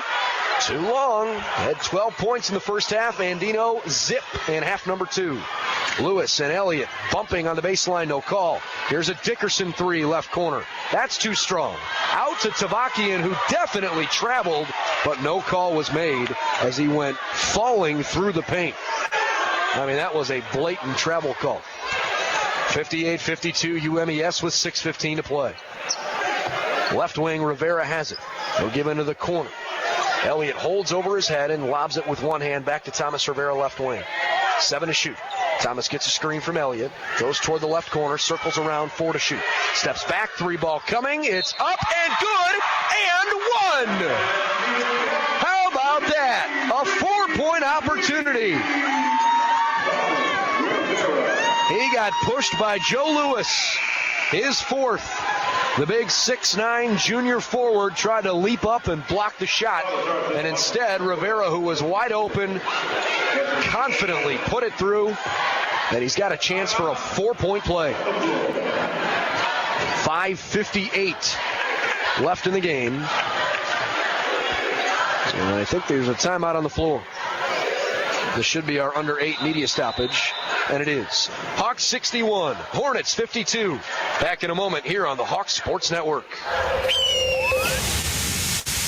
Do you ever walk to work? How about walk to lunch? Maybe ride a bike or go on an evening jog. Lots of people walk and ride a bike, but it's not always so easy or safe. Every week, nearly 60 pedestrians and cyclists are injured or killed in the Baltimore area. So put yourself in our shoes. Look for me when I am crossing and stop. And give bicyclists 3 feet when passing. The next time I'm driving and you're walking or biking, I'll look out for you. Pedestrians and cyclists don't walk away from a crash. Be street smart. TowardZeroDeathsMD.com. The Hampton Inn & Suites Fruitland Salisbury South is passionate about getting it right. Their promise to you includes a clean, comfortable hotel room, located only 7.5 miles from the University of Maryland Eastern Shore. Also conveniently located within walking distance of 5 different restaurants, plus a shuttle service that can take you back and forth to the campus. Hampton Inn & Suites, an official hotel of UMES Athletics. Let's pause 10 seconds for station identification. You're listening to Maryland Eastern Shore Basketball on the Hawks Sports Network. WTGM Salisbury, Fox Sports 960 is your home for UMES basketball. I don't know who has more shots. Brennan Gulick with you live from the Heights Athletic Center at Maryland Eastern Shore with Randy Scott and Steve Clendenin running our SFM Sports Network studios and Fox Sports 960 controls today. We are just under 6 minutes left in the final home game of the season for the Hawks. They lead at 61-52 over their bitter rival, Delaware State. 3 Hawks in double figures. Elliott leads the way with 18 and 5, but he's also got 7 turnovers. Thomas Rivera with 10 points, looking for a 4-point play. The free throw is up and good. How about that? 62-52. Mark Seelan comes back on the floor for Ryan Andione. So it's Peck, Seelan, Rivera, Blackman, and Elliott. That's a pretty good defensive group. Bobby Collins is ready to play this hand and say, you know what? We need to make a couple stops here and put this one away. Under 6 minutes to go in the game. Morgan, the only player for Delaware State in double figures, with 16. Lobs it into the forecourt to Tavakian, who circles from right corner to the paint and then passes away to Haywood, left wing. Back to the top of the arc, and Morgan, now Haywood again. Tavakian gets it in the corner, feeds Owens, who lays it in from the left side. Right-handed layup. Nobody in front of him between him and the rim. 62-54, UMES by 8. 5:25 to play. Rivera's got 11. He's on the right wing. Thomas Rivera looking around, gets a little help. Passed it toward the left corner, and Blackman. Back to Rivera, top of the arc. He is one shy of tying his career high. Thomas passes to Blackman, left corner, foul. Owens couldn't stop his body, and Blackman got hit right in the chops. Jason Owens picks up his first. He's senior from Seaford High School. Double bonus now. Blackman with a couple from the line coming. Mark Blackman played very well at the end of his sophomore year last year as he hits the first there. In the MEAC Championship Tournament loss in the quarterfinals that the Hawks suffered last year, Blackman had a career-high 14 points. Only one game this season in double figures, at 11 against North Carolina A&T. Mark makes both free throws. It's 64-54. Blackman's got 4 points today. He's pressuring the ball in the backcourt with Peck. Haywood dribbles around it. Gives to Morgan left side, bounces into the corner. Tavakian throws one off of Elliott, and it ricochets like a pinball right into Keith Walker, the head coach who was standing in front of Delaware State's bench.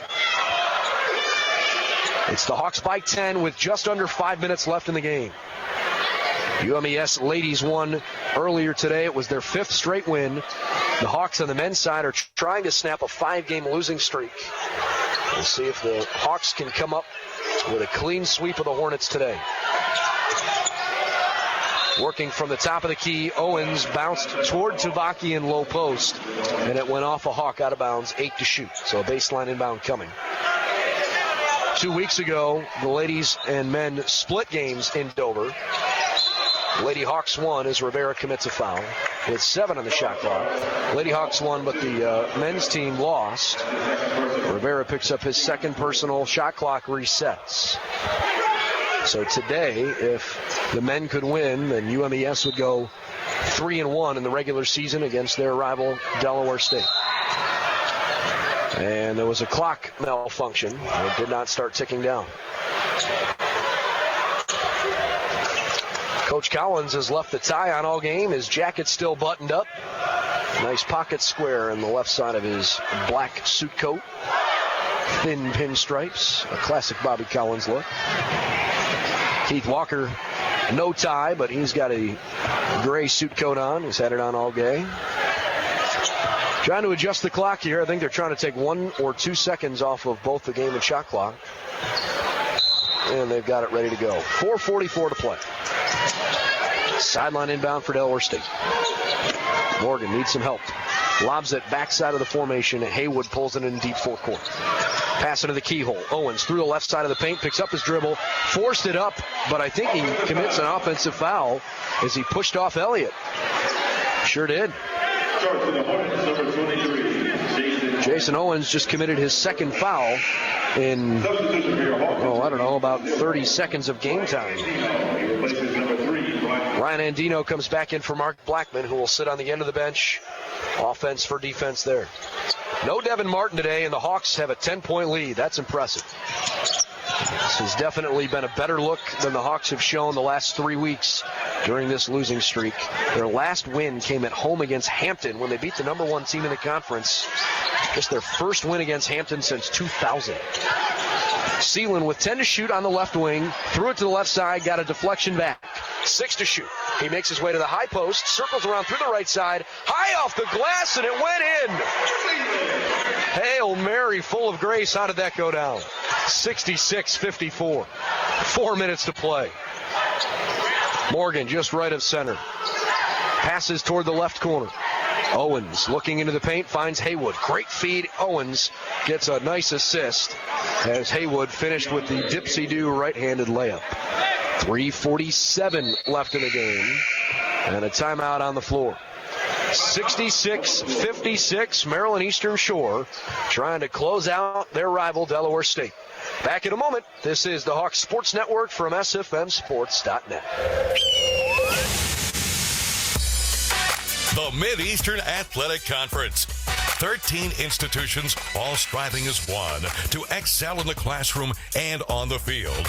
A premier Division I conference with 16 sponsored sports, showcasing the talents and strengths of our student athletes through hard work and perseverance. The Mid-Eastern Athletic Conference, educating student athletes for the game of life. Peninsula Regional Medical Center is proud to be recognized as a national healthcare leader, delivering exceptional healthcare by exceptional people. The professional staff at PRMC is equipped to handle most injuries and illnesses that are non-life-threatening and can deliver immediate medical attention without an appointment. To get more information and up to the second wait times, visit peninsula.org. PRMC, proud to be the official healthcare provider of the UMES Hawks. This is Hawks basketball from SFMSports.net. UMES 66, Delaware State 56 with 3:47 to go.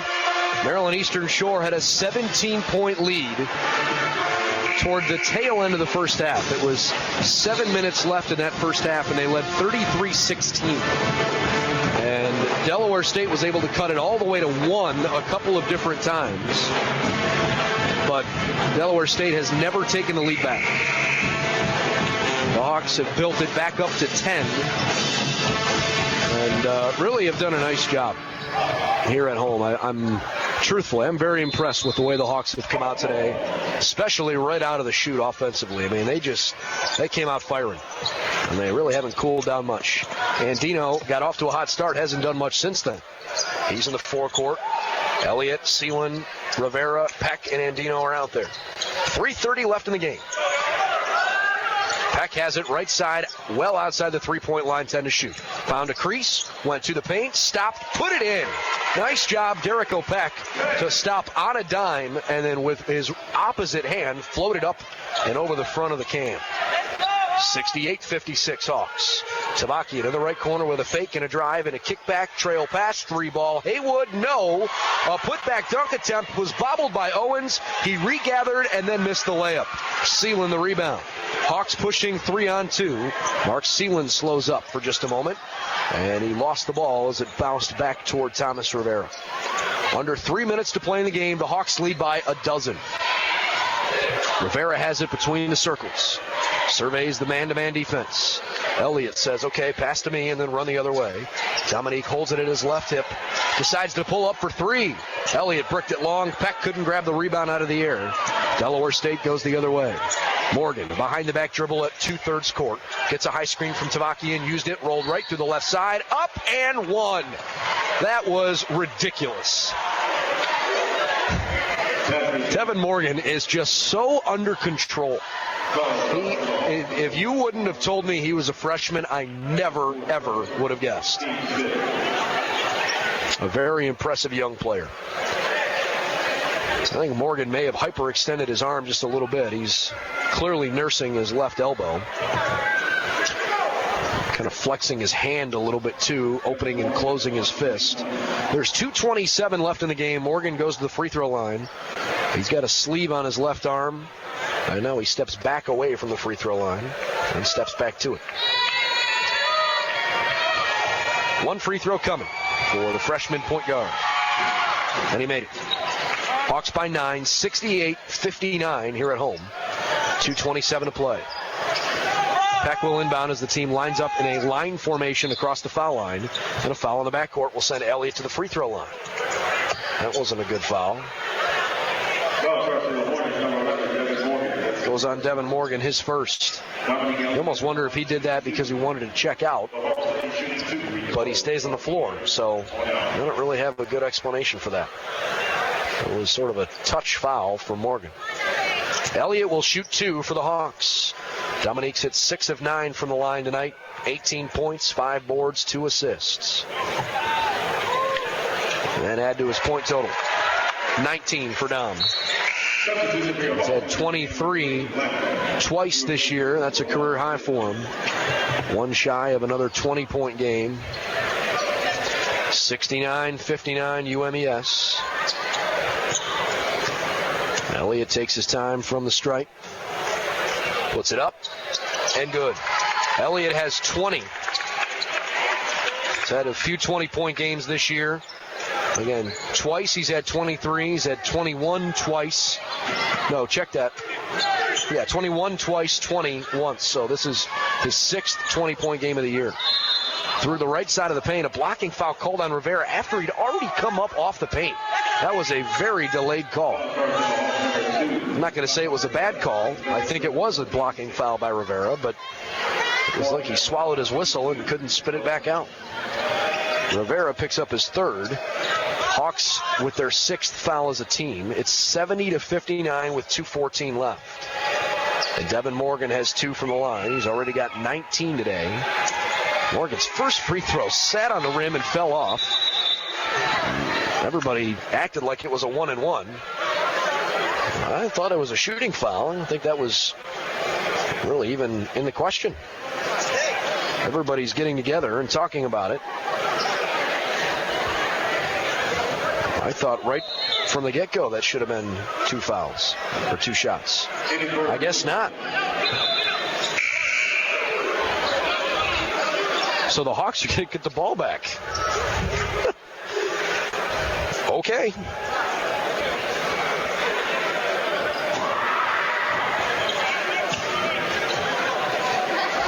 All right. Hold on a second. Now they're going to give him a second free throw. Well, truth be told, he should have had a second free throw.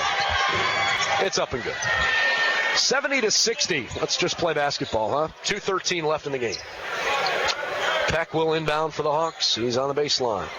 All Devin Martin can do is sit and watch this afternoon. Peck and Andino bounce across the timeline, left side of the forecourt. To Sealand at the top. He'll go to his right, working against Morgan. Chest packs back to Rivera with under 2 minutes to play. Thrown away sloppily up top. Rivera picked it up after two players went diving. An alley-oop attempt as Peck went up for it. Morgan is wailing in pain, holding his left knee down at midcourt. Devin Morgan poked the ball away and went diving for it, crashed into the floor, and actually rolled over the top of the basketball. He can't get up. He's come up to a sitting position, but now the athletic training staff for Delaware State makes his way over to him. Morgan is rubbing the inside and lower part of his left knee. And they're going to help him get to his feet. We've seen enough knee injuries this year to last a lifetime. Well, if he can't come back in, and he's walking off under his own power, maybe he just needs a minute. But if he can't return, that really hurts Delaware State's chances to come back. So Derek O'Peck's going to go to the free throw line for Maryland Eastern Shore. Thomas Rivera tried to throw him an alley-oop. It was not a great pass. Close enough that Peck could at least get a finger on it. But Derek O jumped from kind of far away from the rim, too. We are under 2 minutes left in the game, and Peck will shoot two. Derek O's got the first one. Nice effort from Peck today. He's got 12 points, 2 shy of his career high, and for only the third time is above double digits. The high arcing free throw missed. So Peck has 12, 5 of 5 shooting, and free throw line hasn't been overly kind, just 2 of 4. Hawks by 11 as Haywood tries to take charge and spins home a layup, driving through the left half of the floor. Hawks by 9, 90 seconds left. Blackman in the forecourt, hands to Andino. Ryan dribbles with his back to the basket. It is just kill the clock time for UMES. Rivera near midcourt, up by 9 with 1:18 to play. Gives to Blackman. Shot clock's at 12, game clock at 1:15. Rivera drives, left corner kick to Andino. Starts to run to the basket, back to Thomas, who almost traveled and then got fouled.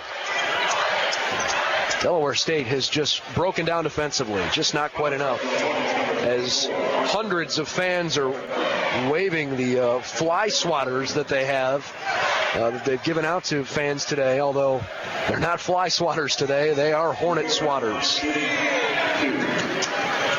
A lot of the social media trending with hashtag swat it today for UMES. And the Hawks have backed it up on the floor, both on the men's side and the ladies' side. The ladies won their 5th game in a row earlier today. The guys are up by 10 with a minute to play. Sealand comes in to replace Ryan Andino. Rivera made it 72-62. Trying to hit another one from the line. One of 4 Hawks in double figures. And he got it. Rivera's got 13. Andino and Peck have 12. Elliott leads the way with 20. 13 for Haywood, 20 for Devin Morgan. Only double-figure scorers for Del State. Under a minute to go, Hawks by 11. And a foul. Mark Blackman got all ball on the backside, but it wasn't a great angle by the near side official. It was Ernest Provost that made the call. So Blackman will check out. That was just his second. Ryan Andino comes back in. Nope, check that. Blackman stays on. Sealand will leave. There's a 1-and-1 for DeAndre Haywood with freshman Devin Morgan still on the bench after injuring that left knee. Haywood up and good.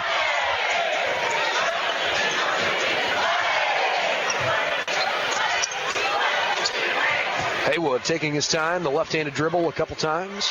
Spins it through his hand and puts it up. And the free throw's good.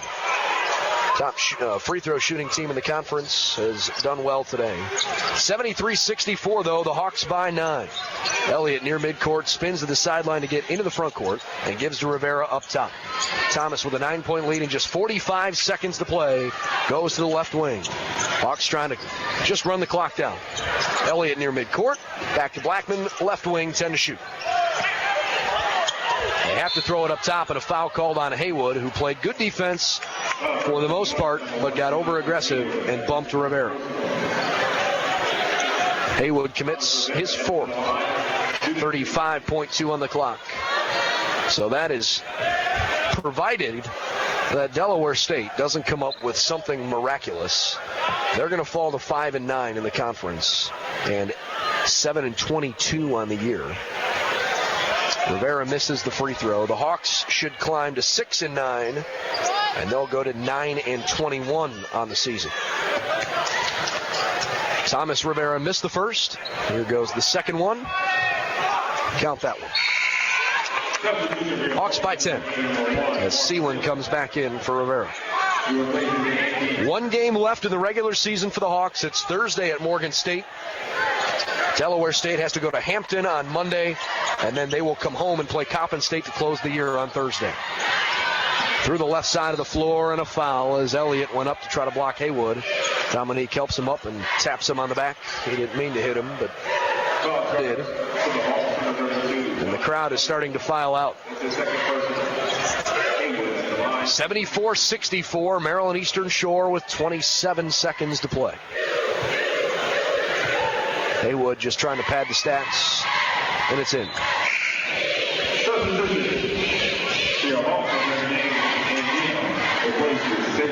Sealand out.